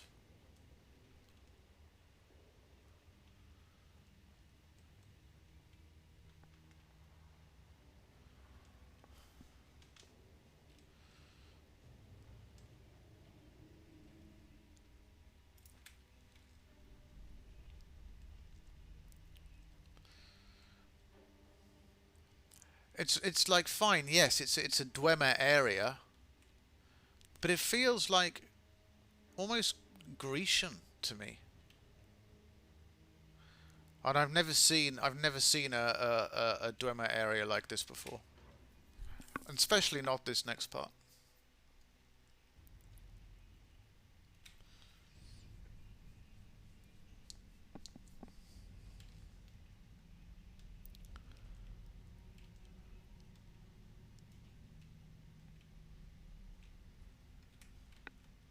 Okay, let's read his journal. Find out what happened to the Imperials. Find the 3 keys and open the doors of the Guardians. This isn't too long. Let's have a look at it. I managed to escape from the spiders, but one of them inflicted deep wounds on my back with freakish hairy legs as I was running away. I'm the only survivor. All the others were poisoned and wrapped in webs to be depleted of their bodily fluids. Our efforts were in vain. The ancient city of the Dwemer was destroyed. The mountain collapsed on top of it, and I cannot reach it to climb the ruins. However, one of my companions, Marathor, before being killed, said there should be a secret passage to get around the city through a labyrinth, where 3 guardians possess the keys to open the exit doors. I don't have the strength to continue. I'm bleeding out. I'm afraid the secret of Dragonhead may be lost forever. If a resourceful individual happens upon this writing, I ask you to get the keys and accomplish what we couldn't. P.S. Kill every one of those last spiders for me. Well, let's take those. Let's take the journal with us.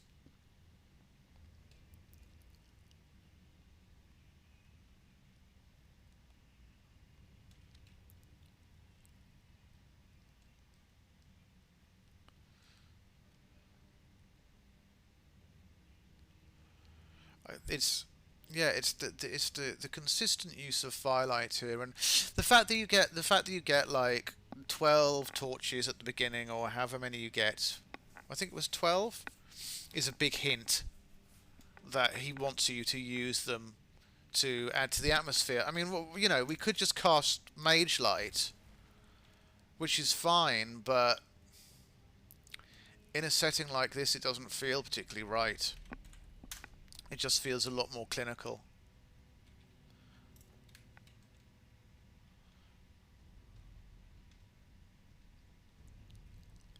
He wants you to play the mod in a particular atmosphere.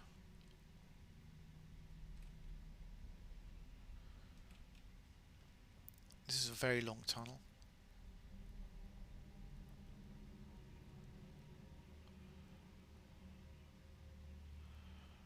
Okay. I think this is like almost like the pièce de résistance, as far as I remember, of this dungeon is this part having the labyrinth through to which you can get to the Dwemer ruins. It's almost like the labyrinth of the Minotaur, in the feel of it. I mean, I'm not going to talk too much, just for this bit, so you can get a feel of what it's like.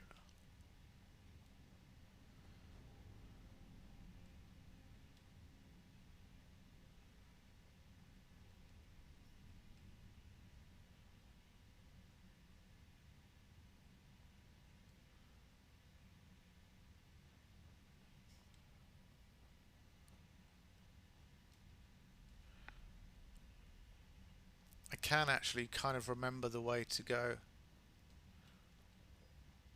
And I think we have to kill these... I think these spiders are technically the guardians.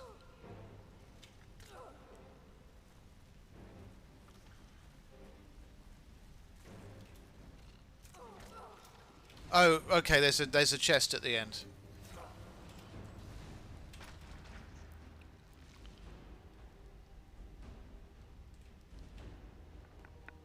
First door key.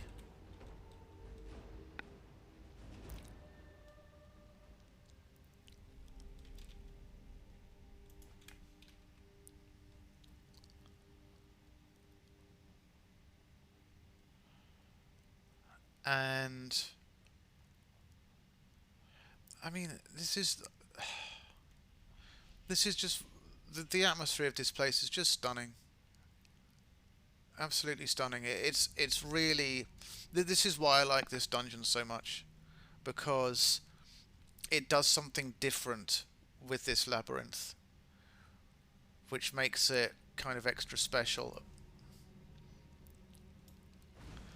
And it's also like in many dungeons, there's something sort of coldly beautiful about them.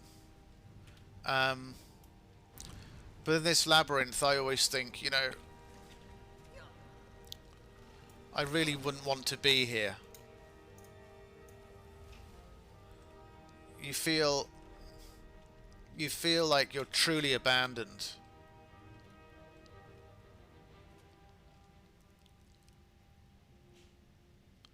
Just go around it without torchlight.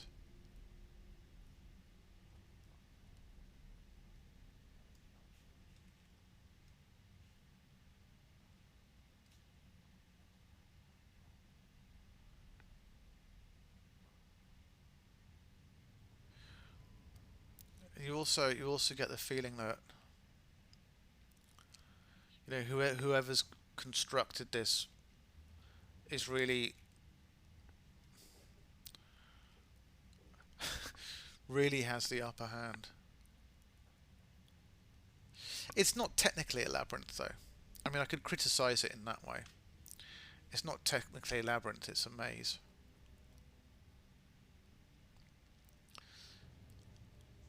Seeing as a labyrinth only has one solution from beginning to end. I think it's around here. I'm pretty sure it's around this bit.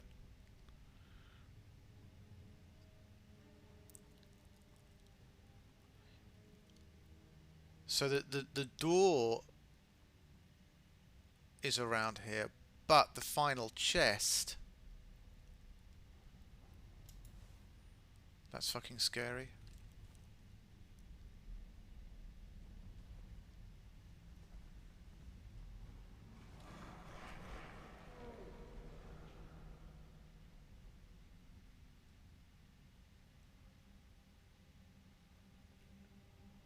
That's a stunning piece of suspense.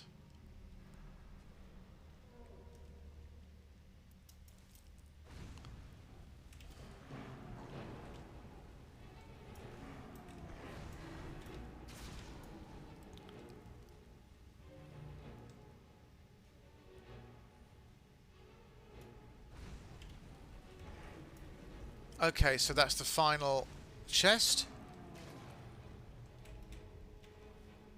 Yeah. It wasn't too hard to find. I'm purposely going around without a torch at the moment.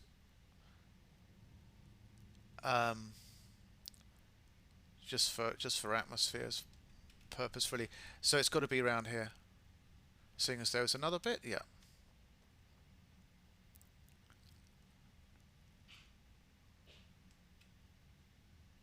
I don't want to go this way, but I'm just going to check it out very quickly. Because I don't think that's anything to do with it. I think it's this other passage up ahead here.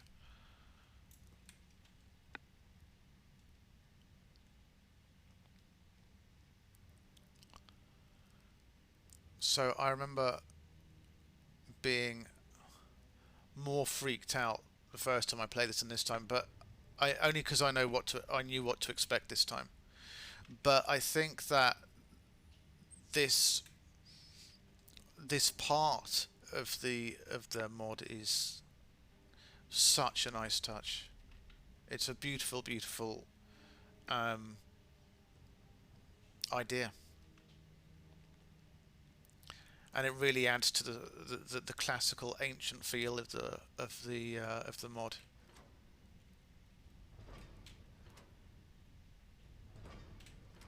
Nordic ruins of Dragonhead, and from this point on, I can't remember what the fuck's in here, but it'll probably come back to me. Go through the Nordic ruins. Okay.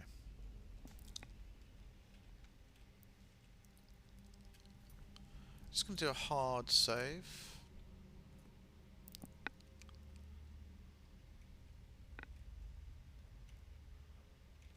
And let's give her a little torch again.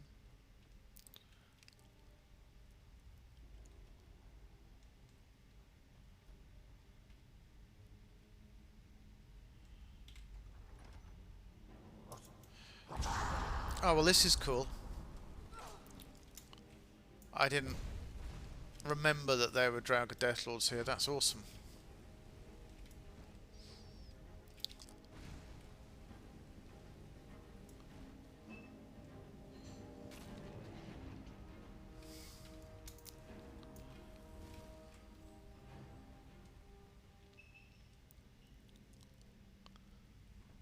I'm just going to check around the room.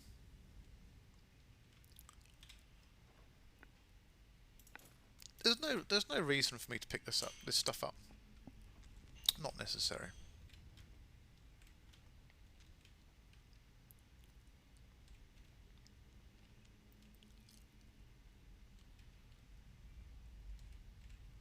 But it's in fact I should just stop because we're not going to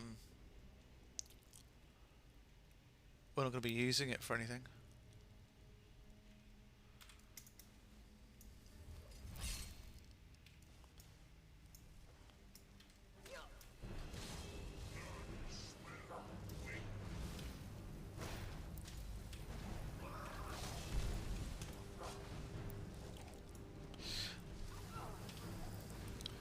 You've got to use fire magic in a place like this. You absolutely have to. Has to be done.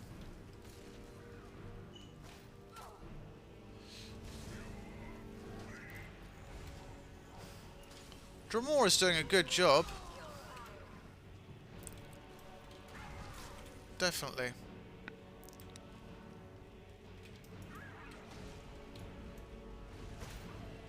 Should we just leave him to it?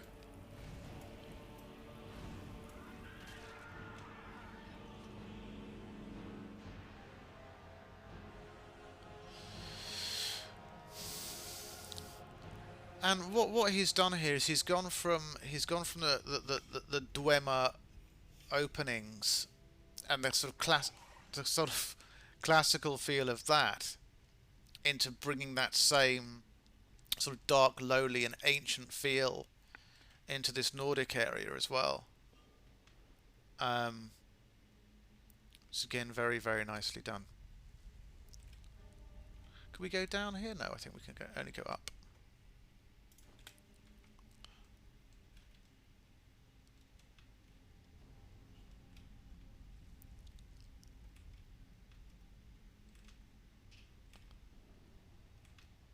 Oh, it's a big one as well.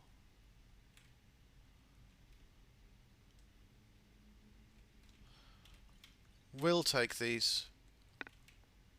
They may not be necessary, but we can.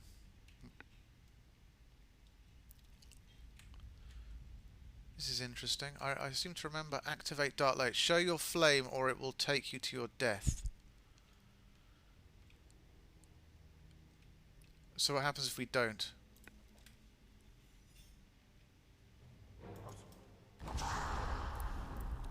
Oh shit. Yeah. Definitely right about that. So the dark here is actually harmful.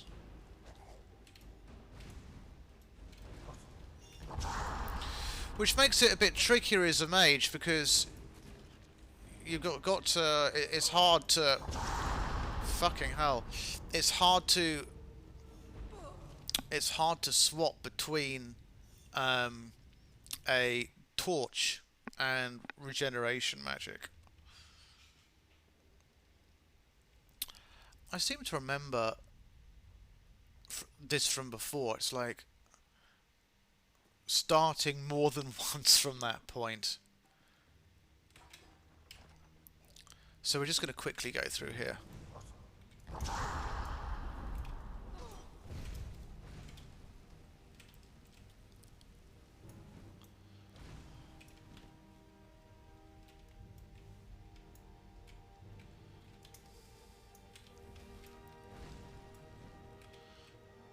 I don't know where he went. Did he end up just like falling down this part?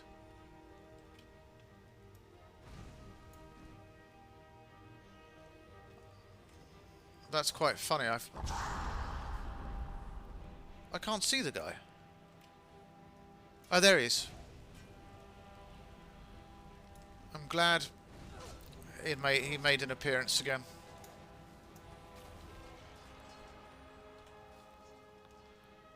Worried that he'd been lost. Okay, let's try and get through this bit sort of a little bit quick.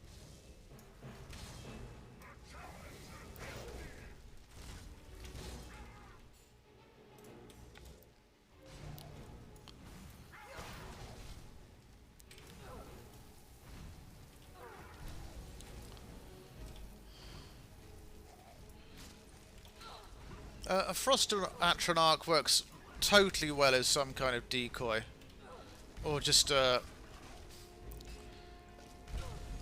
delaying tactic. I think I may have inadvertently assisted in killing a Dromora Lord there, but never mind. We were just rushing through that part anyway.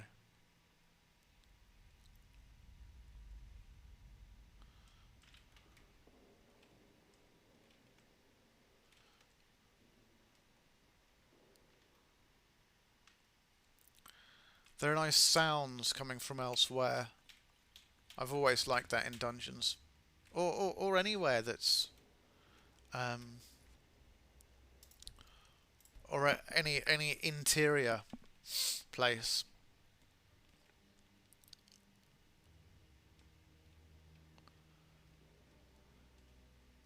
Okay, so we've saved now. We kind of know a little bit more about what to expect, so we can prepare now. This is a good place to conjure something as well.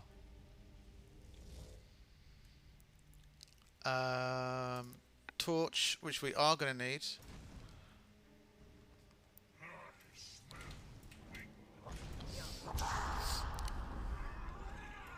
Well, at least hit him. This is the kind of environment where conjuration really comes in handy.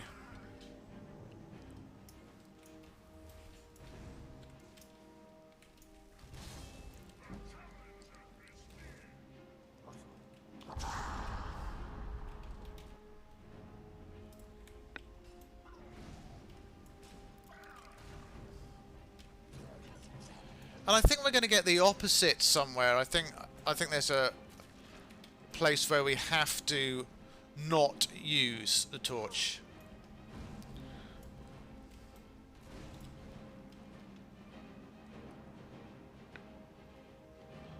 But let's carry on and see.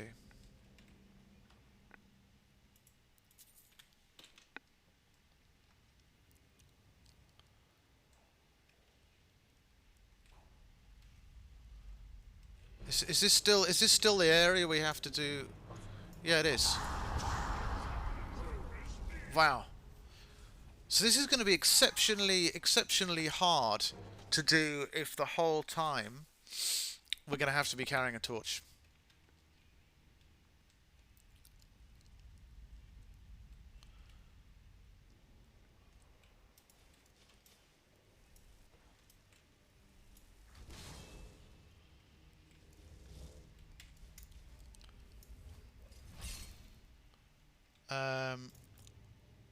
Let's carry on with flames for now.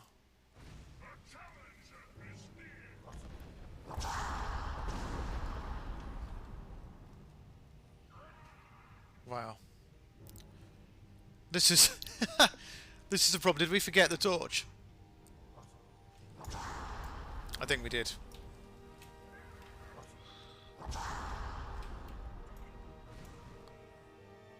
Was that our Death Lord that went flying? That was fucking fantastic.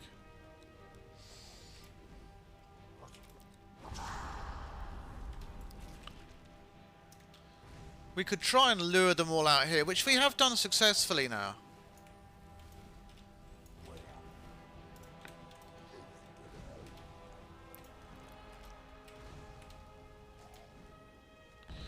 So this is fine at least. We can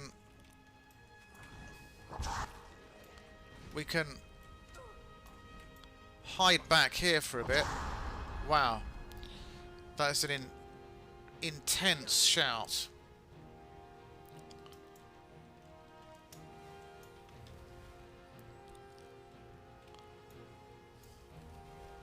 Okay, I think we've managed it for this bit.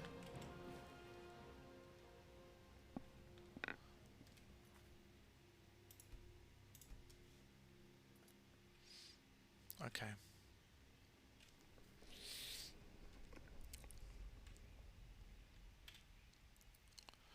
We're going to have to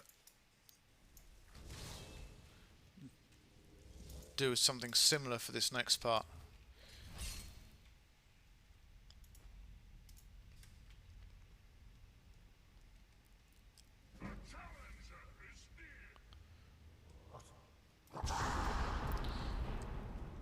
That is insanely powerful.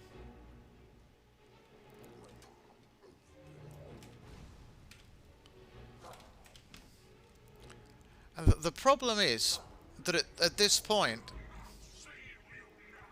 you need to conjure restoration, and you have to drop the torch in order to do that. So having a Dramora who can do some of the work for you works really well. Well, it did. It did anyway. But there's only one left. I'm sure we can make it.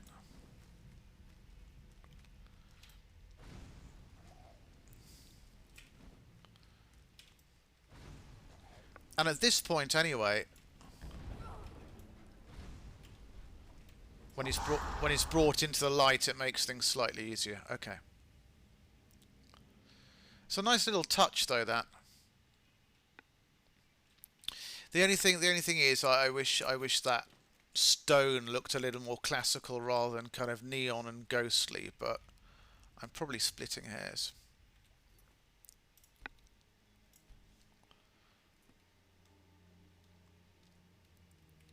Okay, nice dead end. And hopefully we're going to get to the point soon where we don't need the torch.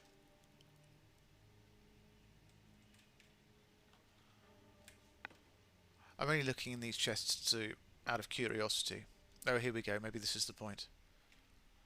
Hide your flame. Okay, cool. This is the point I wanted to get to.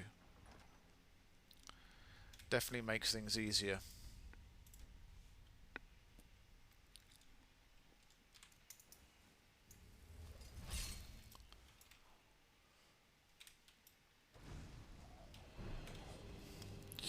I mean, if he... Oh my...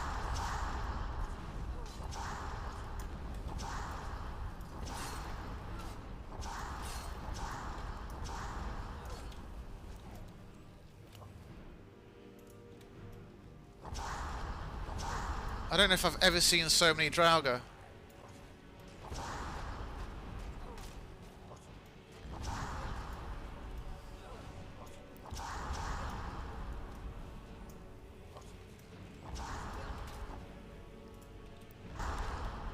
But we can go back That's okay, we can do that.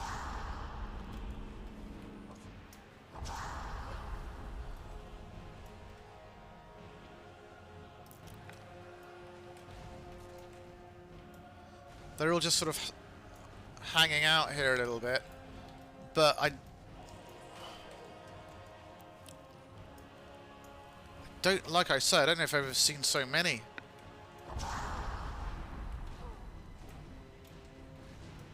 And the problem is that if we go back too far, then we're going to end up taking damage.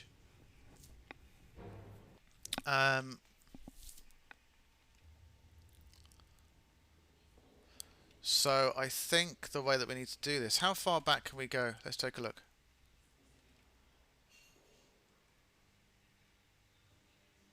We can go into the corridor.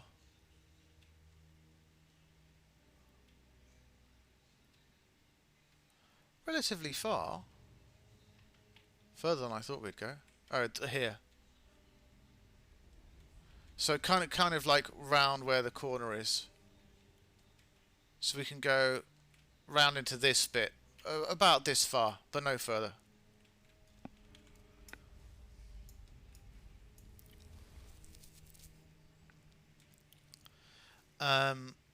Okay.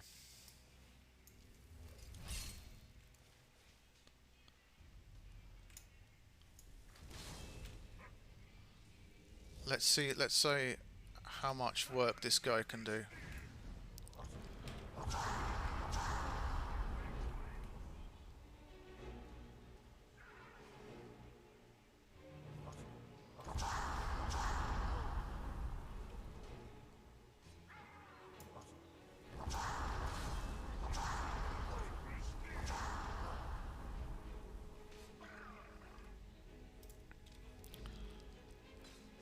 I mean, it's a single channel.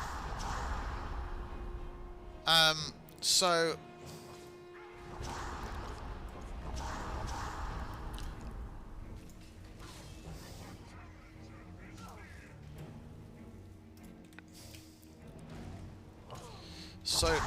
therefore it's like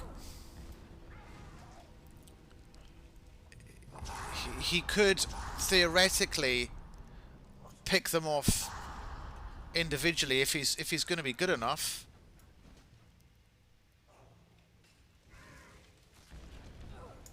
Right, somebody's just conjured a frost atronach, which is fine because it can't get through here. This is one of those instances where I feel like doing something which I normally hate doing, which is saving in the middle of a fight, but I think it's fair enough given the situation.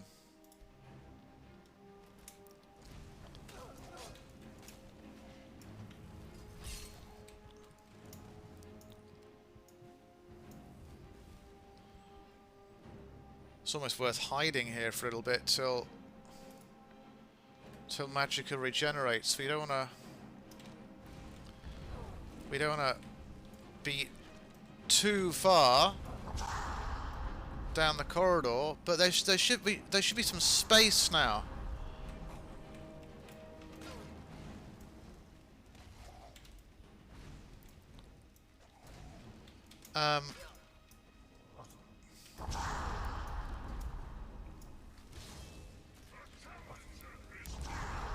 We can get to this part.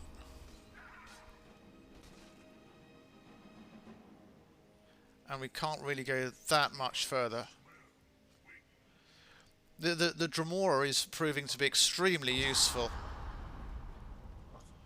You can just see all these corpses piling up. Well, corpses of the undead piling up.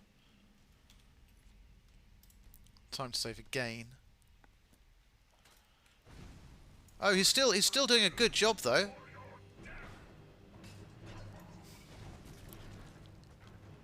How many left? One? And it's an archer as well, my least favourite. Oh, 2 left. 3 left.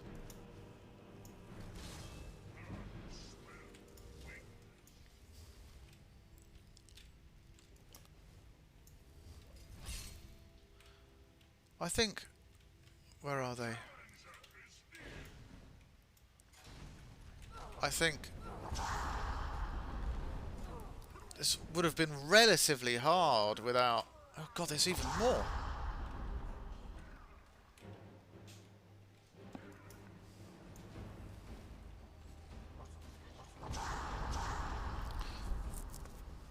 But we've bought ourselves some space now.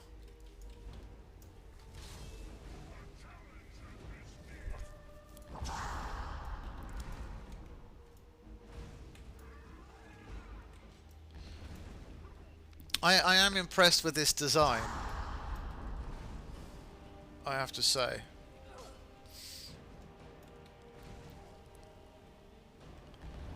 But I'm also slightly apprehensive, I have to say. So I'm very surprised by how many enemies he's put in a small space, but it's definitely a nice piece of design, definitely.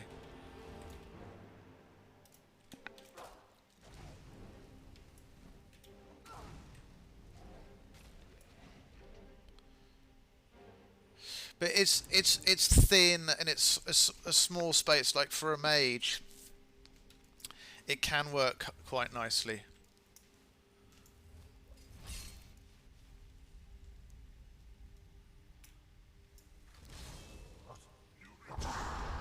Wow, you blew both of us back.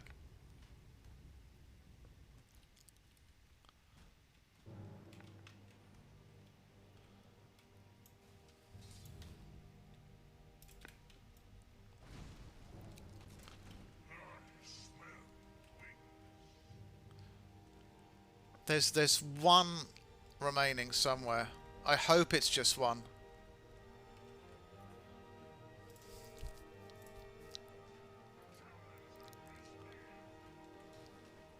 And you have to remember, throughout this whole section, we can't use any light. We could use mage light, but I'm not sure if we can use mage light, actually.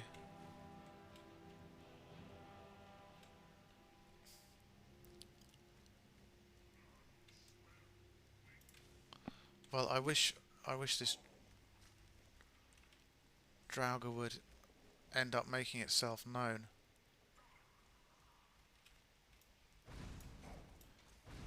I mean, we can use the fire as a kind of light, I suppose. There are two more around here somewhere, and I really want to know where they are.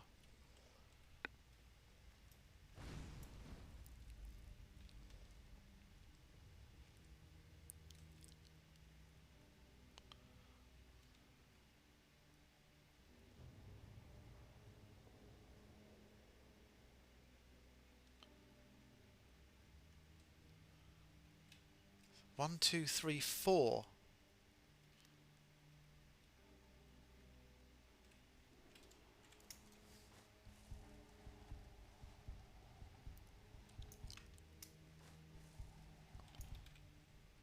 I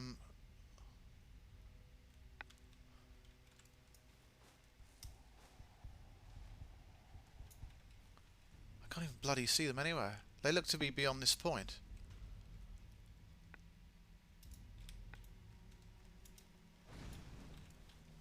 But anyway, let's just carry on. Maybe we have to go up a bit. The journey of dark light ends here. Okay, so we can...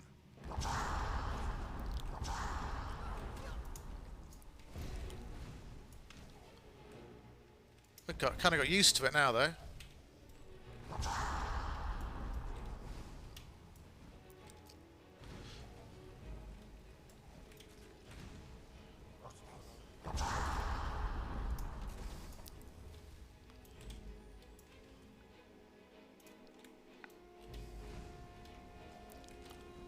Final...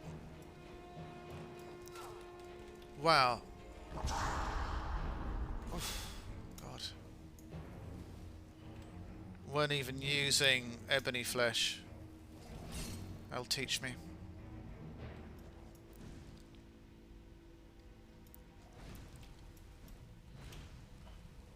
And the other thing here is that you're You're at a disadvantage tactically because they're coming down from you, on you from above the stairs.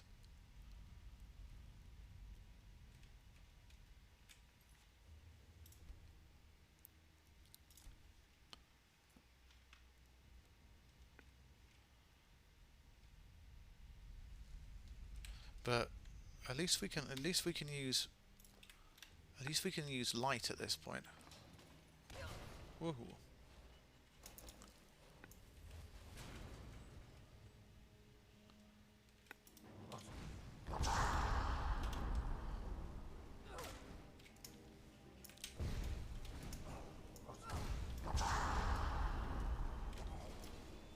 The traps make it a little bit harder.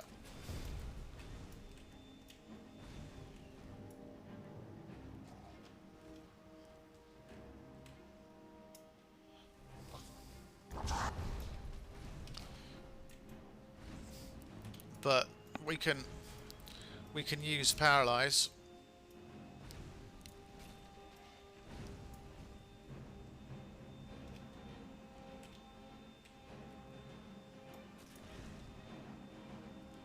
And that works very nicely.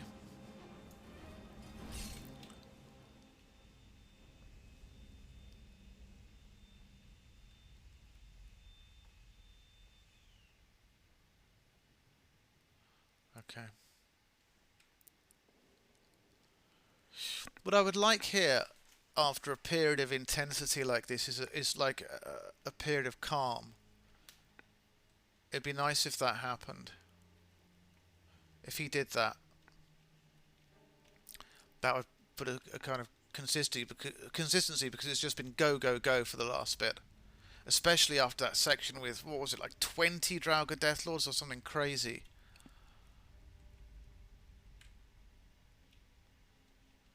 And this is calm, this bit.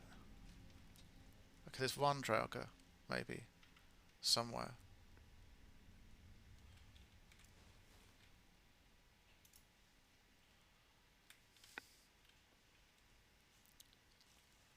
But at least we can use our light should we want to. Can we get into this chest? Yes, we can.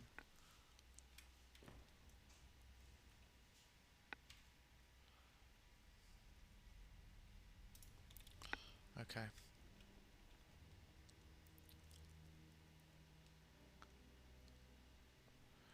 We have to think a little bit about where this key could be.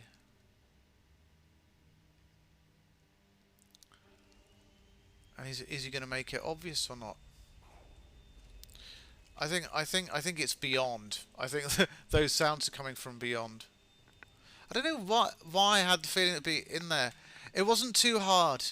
I don't know why it just sort of lit up as we went back, and as well as that, this urn is not a particularly familiar looking item, I think. But yeah, obviously something is beyond this. So this was a little period of respite.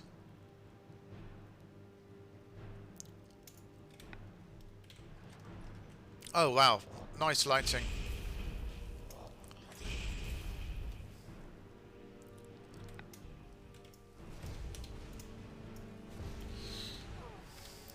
Two Death Overlords who don't resist paralysis. But you know, most of the enemies don't resist paralysis. Let's give her some ebony flesh just in case. I don't think we need to do much. I think this is gonna sort them out.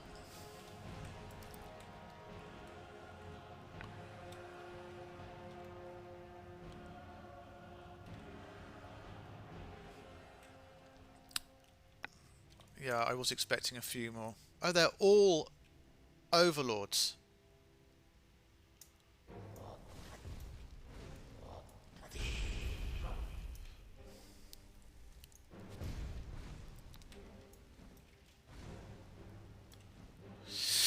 The only sort of criticism I'm finding at this point is, as much as I love Draugr, I think that it's getting a little bit much now. You know, I don't really want to be going into a room beyond this and having to battle, you know, even like another 5. I don't mind the fact there are 4 Draugr overlords here, and I like the colour of the flooring here. That's very nice. There are more. There are more. Which is okay, kind of. But I don't really want many more after this.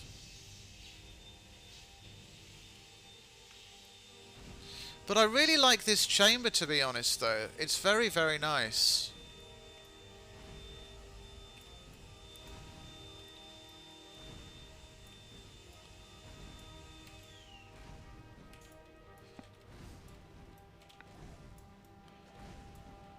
It's just the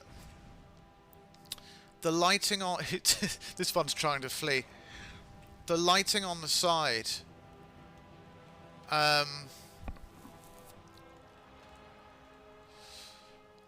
And the lighting on the floor.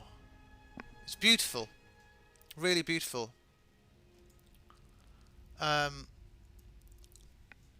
Makes such a difference.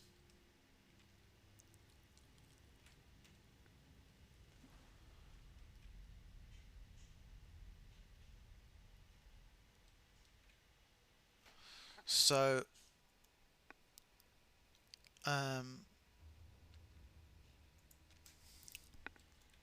what's going to be through this bit?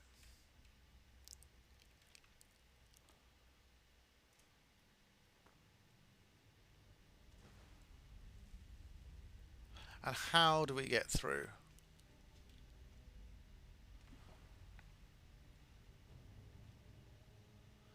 There's probably like a hidden little chain or pulley system or something.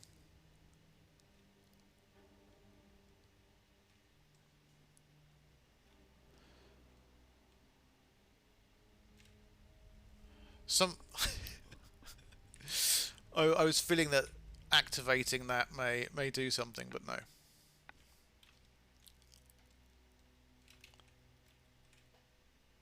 Okay. I think we can cast Mage Light and go from there.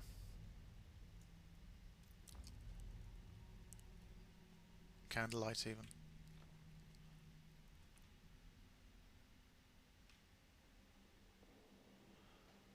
Oh, here we go.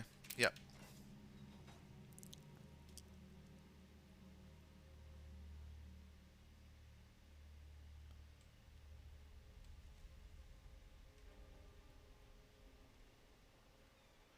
I think we deserve a fucking boss chest after that, definitely.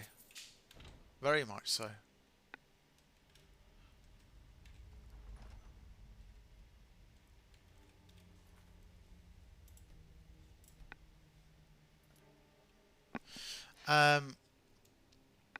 So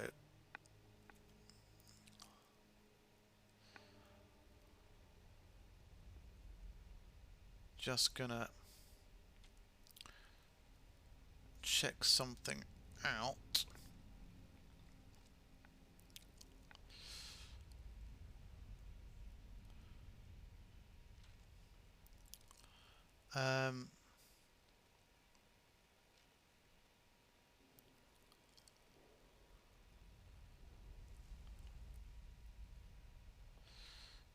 Okay, let's carry on.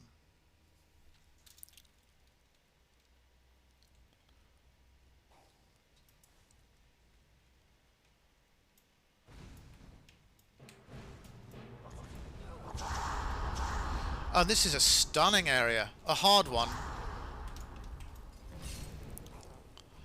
A hard one, but a stunning one. I mean, yeah, there are a lot of them in a small space.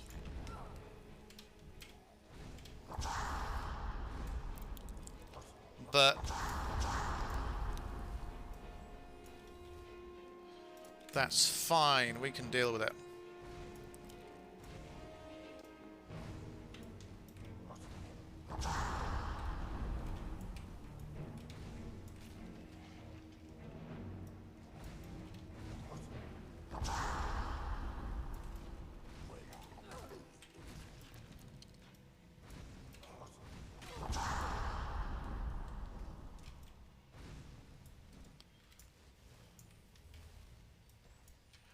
Where's our final one?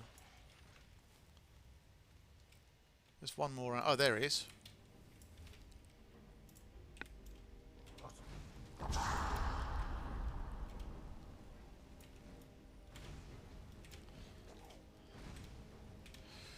Can get rid of this last guy.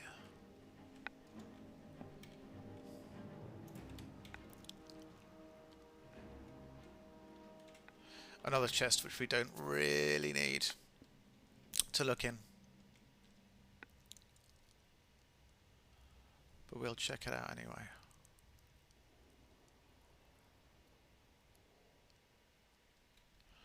Okay, so how exactly do we open this? Oh, that's a very nicely kind of hidden handle. Very nice.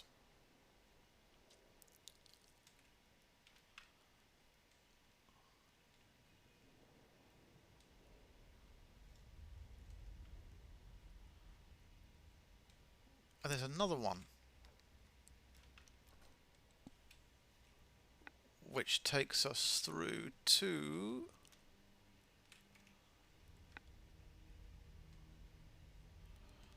over to this section. Whoa, that was that was nice, I have to admit.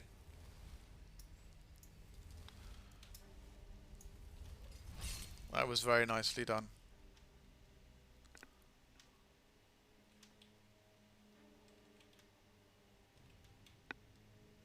Okay, let's keep an eye out for where the trigger is. I think it's on this bit.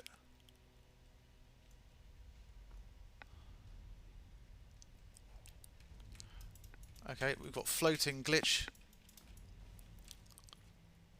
This looks like we may be nearing the end of this bit.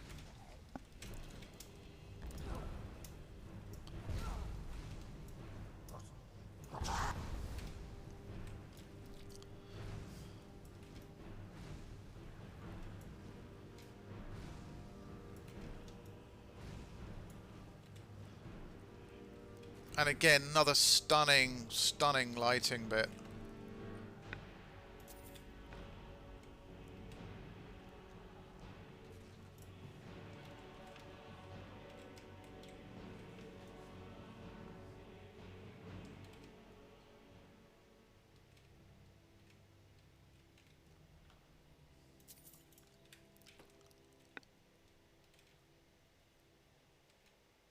World of Dragonhead.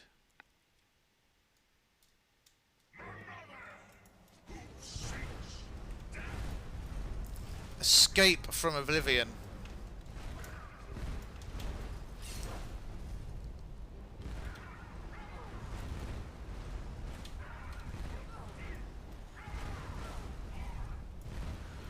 Lonely Dramora. I feel bad for this guy. Lonely Dramora.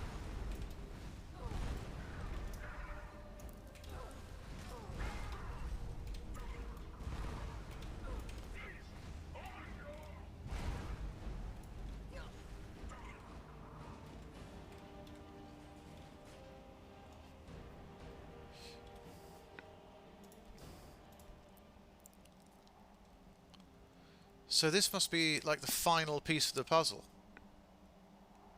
presumably. How is this doing for consistency? It's okay,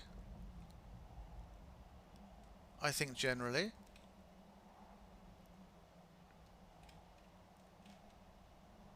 Whoa.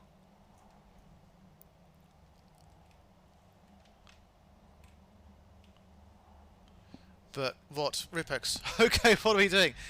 We're just getting right to the end of this. I think what's like the end of this mod. It's been a really awesome mod so far, and I've really enjoyed the atmosphere of it. So it's been Dwemer, and then it went Nordic, and now it's gone a bit Daedric. But he's managed to... Oh shit, change character outfit. Okay, cool, we will. After this fight. He's managed to keep the atmosphere kind of consistent by through use of lighting, really, more than anything else. So that's worked kind of well. Let's get rid of this last guy. Well, let's see what we've got. Let's see what we've got.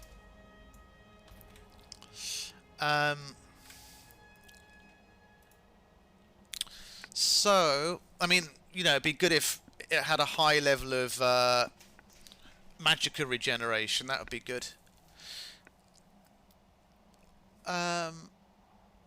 We could give her the Lustmord stuff. It's light armor, but magicka regeneration works kind of well. What else? We've got these dresses, but I don't think that's really what you want to see so much. Very, very feminine and nice, but I don't think they're up your street necessarily. And I mean, I can show you.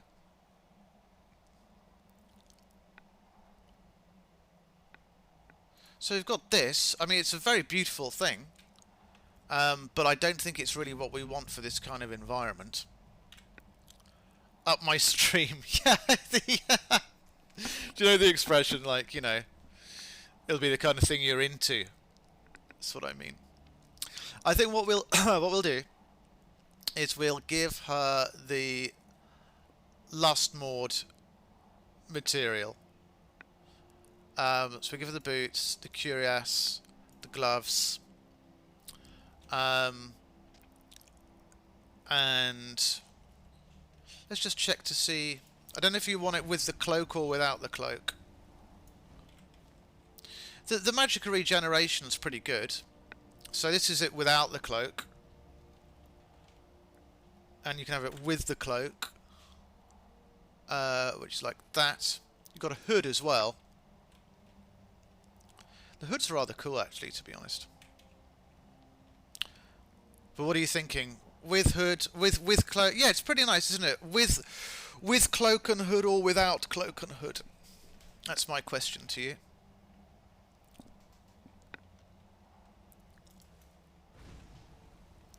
And this sort of functions as light armor, as I say.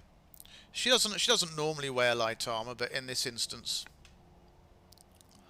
I'll keep it with the cloak and hood unless you want those removed.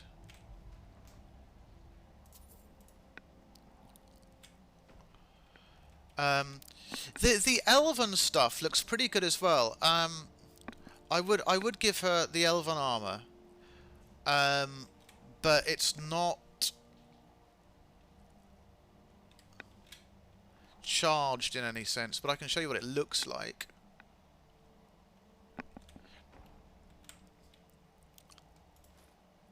I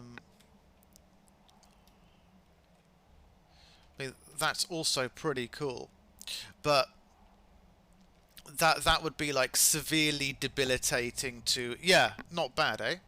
But that would be severely debilitating to magicka regeneration. I mean, you can try it out. Let's see how it goes, because, you know, like I say, we just picked it up there.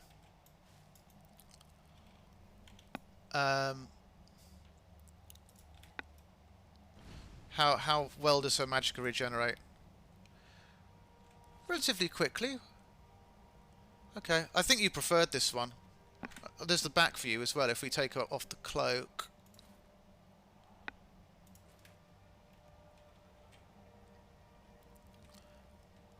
But I think it actually works better with the cloak, actually.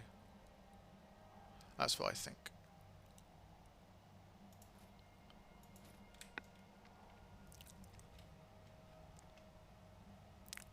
So, if you prefer that, we can try and keep that for now.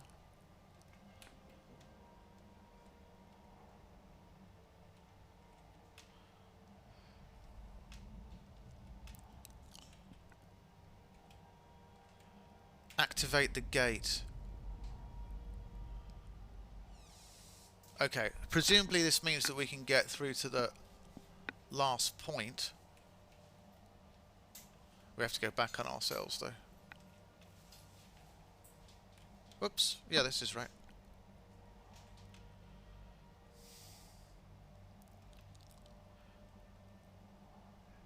I think now that we've done that, we have to go back this way.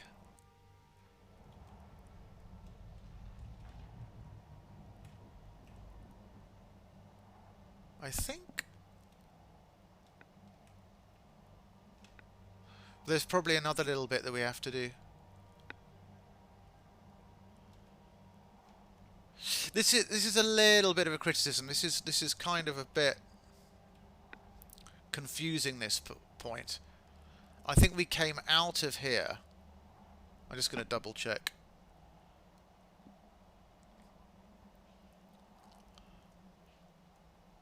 I think this was the bit that we came out of, yeah.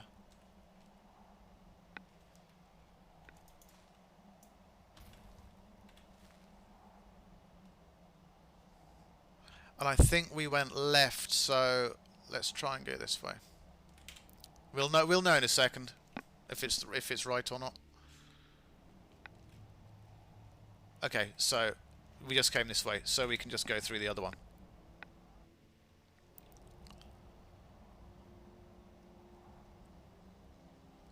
And what we want this to do is to extend that bridge area at the end. Yeah.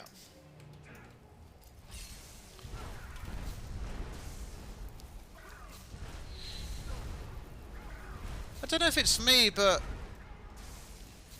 this storm magic seems to work a little bit better. The thing about this outfit is it looks good, but magical regeneration is a lot slower. But never mind. That's fine.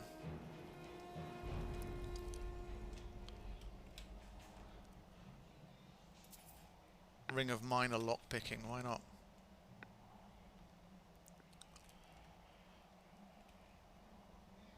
I'm really hoping this extends the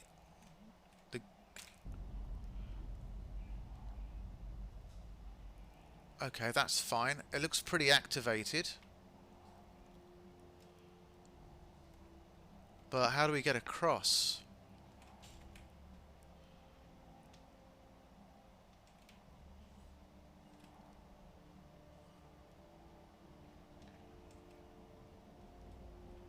Everything looks pretty activated.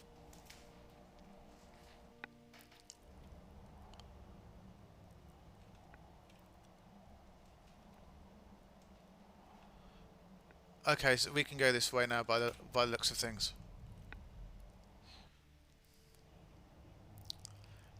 This will, what, presumably take us to our final search, Taros. Taros' ancient journal.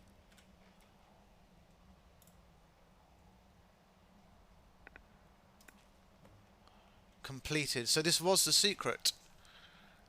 I'm trapped here in this desolate world. Strangely, the portal in front of me does not work with my soul. I simply pass through it if it doesn't exist. There's quite a bit of reading in this book, Ripex, in this mod, Ripex, so you'd quite like it in that sense. The Dromorv decided to punish me by imprisoning me on this platform surrounded by walls of flame, presumably because my presence here has somehow nullified the portal. In addition to the Oblivion Gates opening Cyrodiil, I fear more Daedra could have entered Mundus from this plane of oblivion, had I not ventured here. With any luck, the portal will remain nullified. The heat is becoming unbearable. I'm thirsty and there's not a drop of water. Why don't they just kill me outright? I don't know. Perhaps they revel in making me suffer.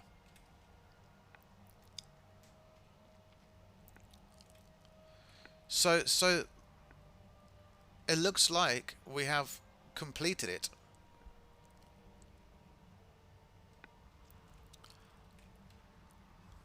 Oh, and well, does this turn into the door to take us back? That was quite a nice touch. Oh, this is beautiful. This guy does like his lighting a lot, I have to say. But why do I get the feeling that this isn't over?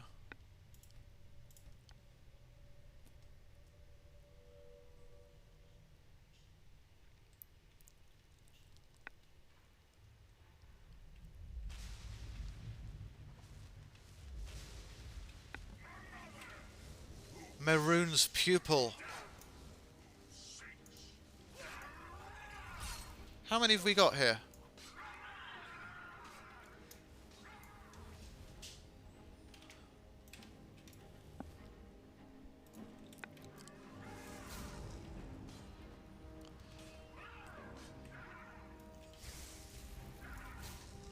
Have we...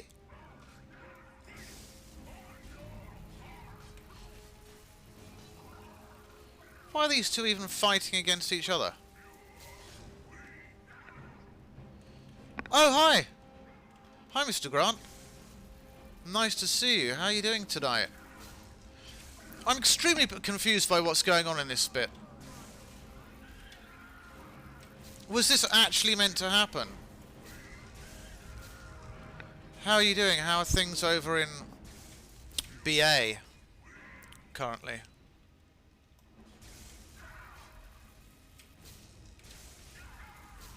Okie dokie, just got back from school. That's cool. So, are you gonna take some... Are you prepared for your death? That's the question. Are you gonna take some time off for the rest of the day? Or is there more stuff you're gonna do?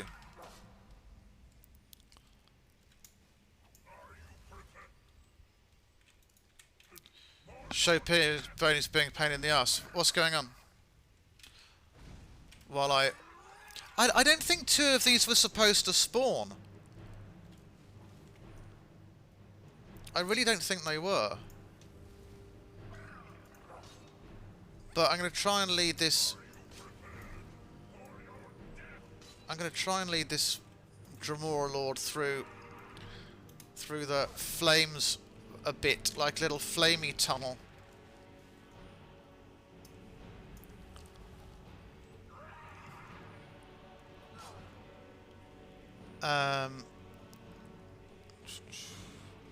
Can we paralyze him? Haha, we fucking can. That's ace. That'll finish him off.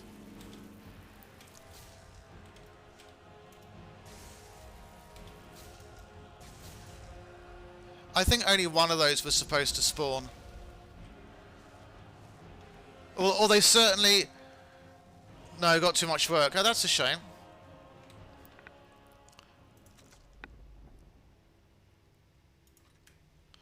I think there were probably two that were supposed to spawn, but I don't think that they were supposed to fight each other. What's going on with the show pony? But never mind. The world of Dragonhead.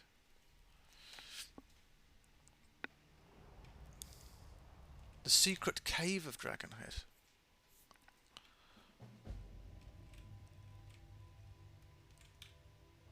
Search day. Ooh, if you like Daedric stuff, there's a fuckload here.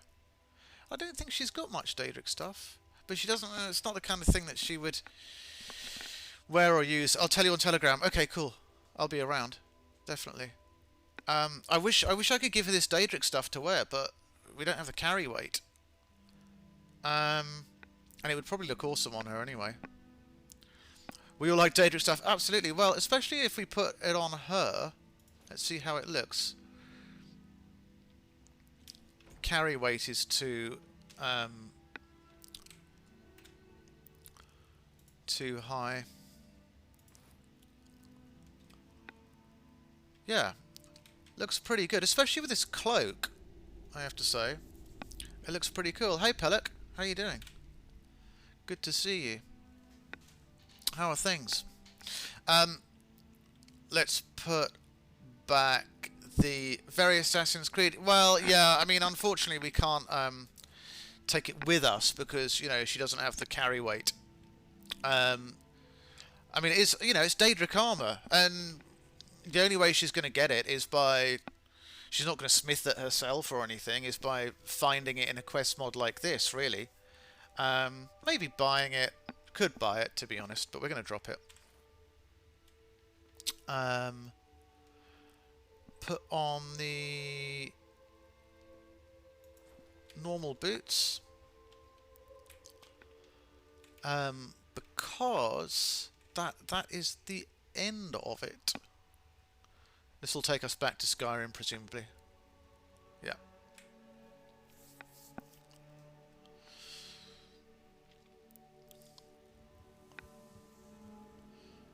And we're somewhere in Whiterun. Somewhere in Whiterun.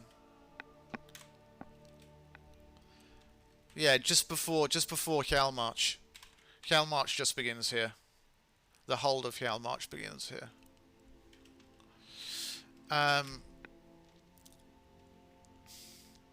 But I mean, that was. Oh, Aphrodite! Aphrodite, I haven't seen you for a while. How are you doing? Nice to see you in the stream. It's been some time. Well, last time I remember you were asking about the modded mage gear, weren't you? So this cloak is, I tell you what it is.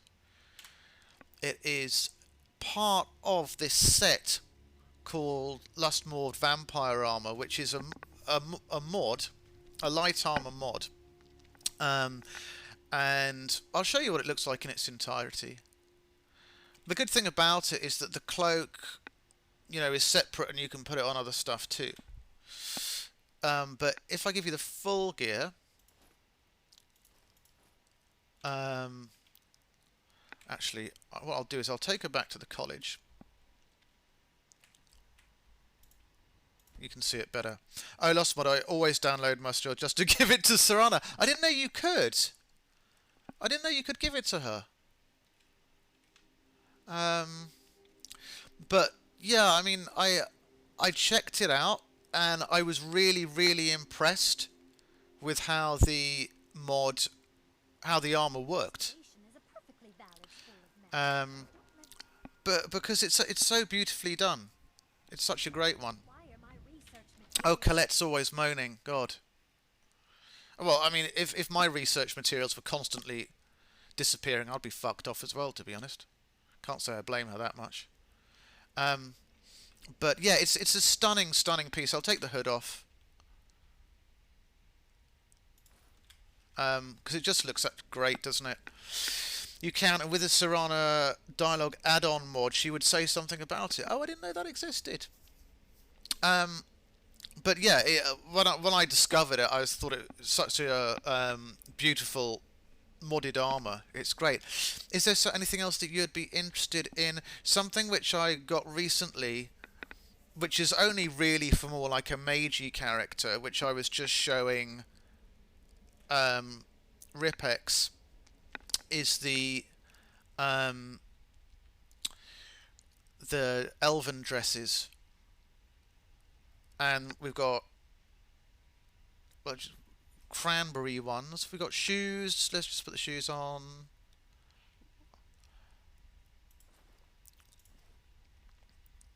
And let's take off the. Looks kind of interesting with the gloves though. The cloak kind of works with it as well, but the cloak isn't part of it. Obviously, that's part of the Lustmord gear.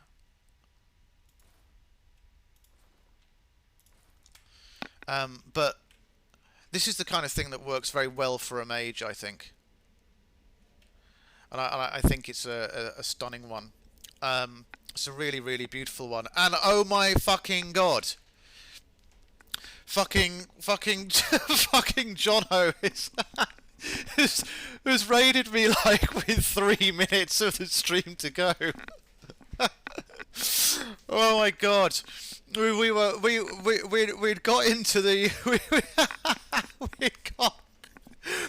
we'd got into the end of the stream and we were doing like a little bit that was kind of like a clothes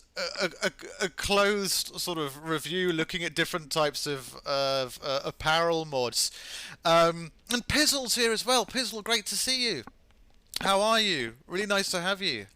It's been great to have you all here, and Fluffy as well. Ansky96. Ansky, I think I remember seeing you before. I think I remember seeing you in another one of Jono's streams. But yeah, I hope you all had a good time. Hope you all had a great stream with John. I flicked John. I flicked very briefly over to your stream for like 5 seconds. So I'm not sure what you were doing. If it was a Minecraft thingy, I'm not sure. Um, but we just had a kind of dungeon orgy, which won't surprise John or anyone else who's a regular to this channel. We did like three, well, not three, two and a half. Um, and they just got kind of better and better. God, I don't know why there was a mess again. Yes, but dungeon orgy, yeah, an orgy of dungeons rather than an orgy in a dungeon. Though, of course, not all of those are bad things. But yeah, well, I mean, it depends if it was a good mess, John. As long as it was a good stream mess, that's a good thing. That's cool. Rather than a bad mess. That's awesome. Jono got all the gifties and bitties. Jono is doing really, really nicely at the moment. And especially on when I was last in his stream, which was on Sunday night, that was a really, really nice one as well. And I don't know how he does it, because I think on Sunday night, John, you ended up going to bed at, I don't know what time it was. It was like probably 12:30, and I think you had to be up at 6 or something. So Fluffy was good. Fluffy, well done for being awesome in John's stream, and Ansky, well done also for being awesome in John's stream. Good for you.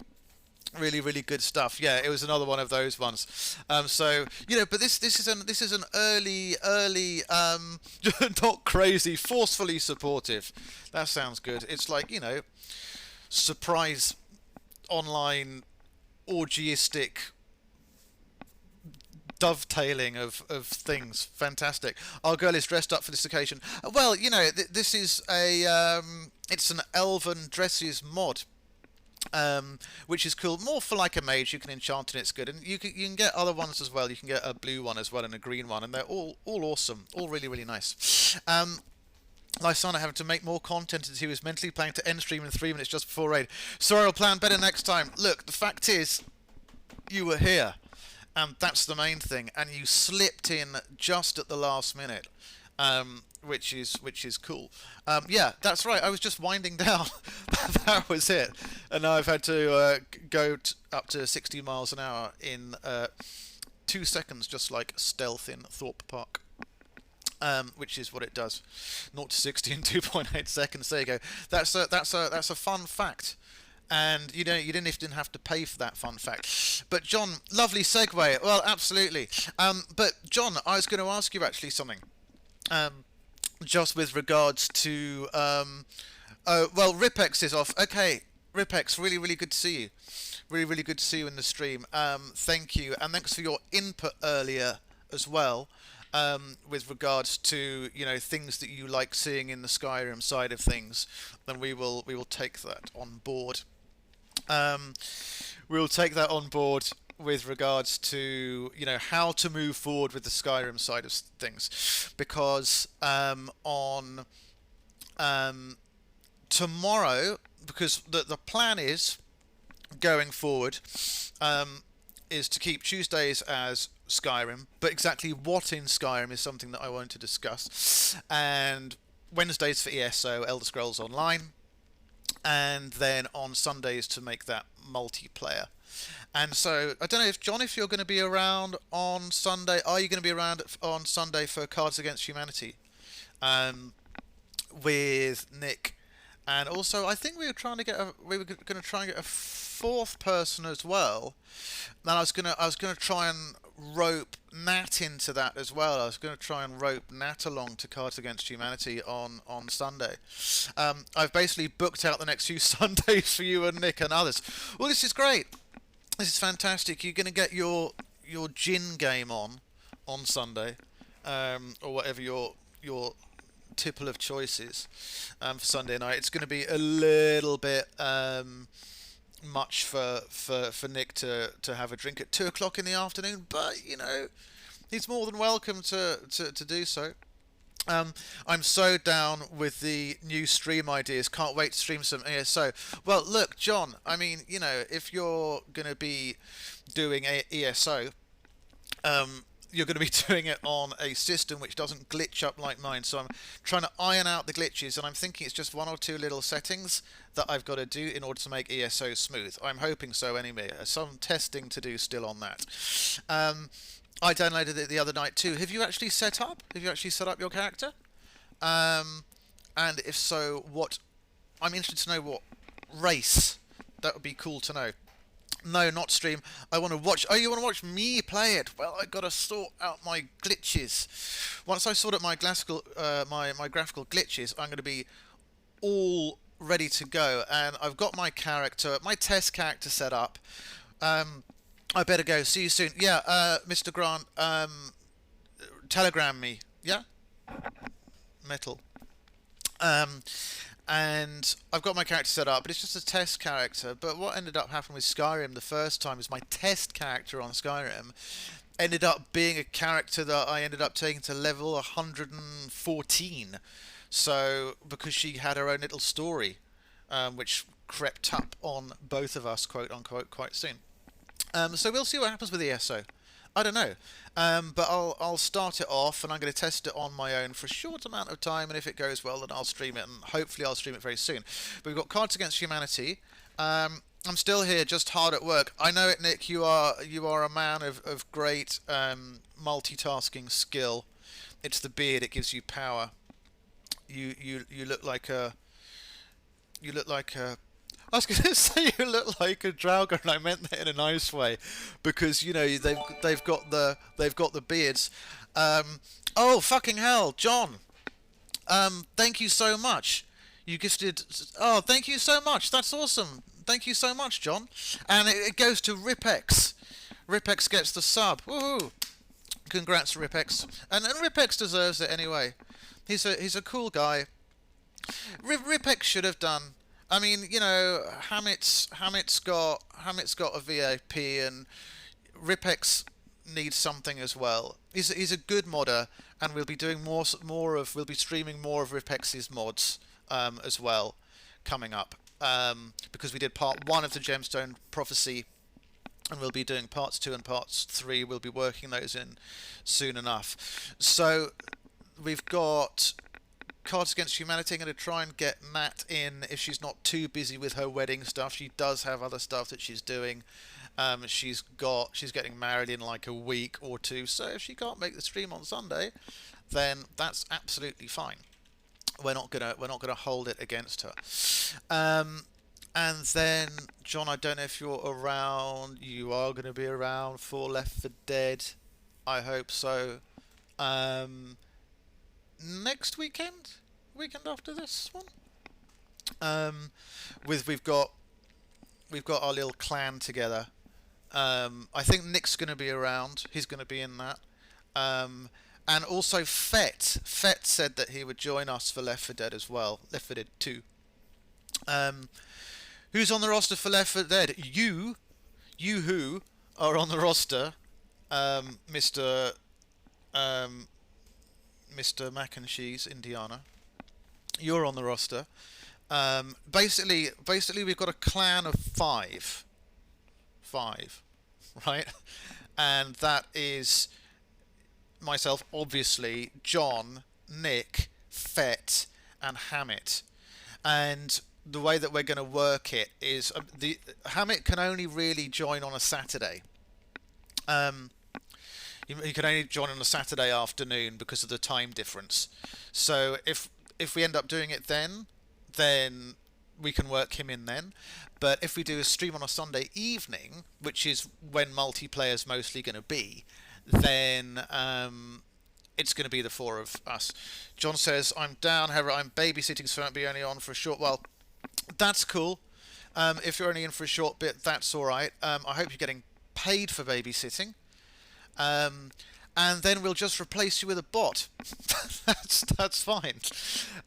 We'll call the bot John, or replacement John, or remedial John. But yeah, exactly. But I hope you're getting paid.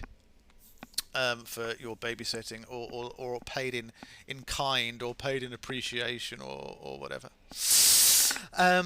So that's what's going on. So a little bit more testing of ESO, and maybe ESO will be streamable next week. But John, I was going to ask you one thing about with regards to the content of Skyrim. What kinds of things, do you have any ideas for something you'd like to see, any kind of mods you'd like to see? It's been very, very very dungeony, and even though dungeons are a good thing, is there anything different that you would like to see? Any kinds of different mods that you would like to see? Any kinds of environments you'd like us to be in, which are a bit more kind of outdoorsy, or what kind of areas might be cool? Have a think about that if you've got any ideas. Discord chat for Left 4 Dead. Discord chat for Left 4 Dead. Yeah. Of course. Yeah, that's what we'd have to do, I think. Well, I mean, thing is that Left 4 Dead, when I used to do TeamSpeak for Left 4 Dead, it was all Left 4 Dead had its own voice comms thingy. And seeing as we'll be streaming it on one channel, that makes it a lot easier, because it would. I don't know if John, if you saw the discussion that we had on Discord about. I think it was on Nick's Discord. About how we were gonna do things with regards to streaming the multiplayer, and we thought what we'd do is, like, if you're down for it this way, is to do Cards Against Humanity on Nick's stream, purely on Nick's stream, and then Left 4 Dead can be on my stream, and then we can also do a multiplayer of your choice on your stream. That just makes things work a bit better with regards to chat. Yeah? So if you want to think of a game that you want to do on your stream that we can all be in, then on the Sundays, the multiplayer Sundays, I'm going to change her dress to blue, on the multiplayer Sundays, then what we will do is I will direct people in your direction, right? If that makes sense. So sorry, I'm just catching up with chat. Maybe some overwork stuff. I don't know if there's just generic new quests that involve more interactions with other PCs and characters. Well, this is interesting that you say that, because, you know, I thought that streaming NPC interaction, I've generally avoided it. Because I thought, like, it wasn't that interesting for people to stream and watch. However, I might be wrong. You know, if there are people who would kind of enjoy watching an interaction with NPCs and quests based around that, then definitely something we can do. Because there are absolutely plenty of those. What I would suggest will work better and means we can bring viewers across to other channels. Yeah, with regards to streaming. So, yeah. Because you know how it is when you've got, like, multiple chats and everyone's streaming simultaneously. So I can just direct people in your direction and, you know, ditto for the rest of us. But, yeah, have a think about what game that you'd like us to play so we can stream on your channel. But bear in mind that at my end, I'm not working with, like, a hugely beefy rig here, but I'm sure that there's you know plenty of stuff that I can join in on. So lots of stuff coming up, lots of good plans. And John, are we out on Thursday night? Are we out on Thursday night? Thursday afternoon/evening?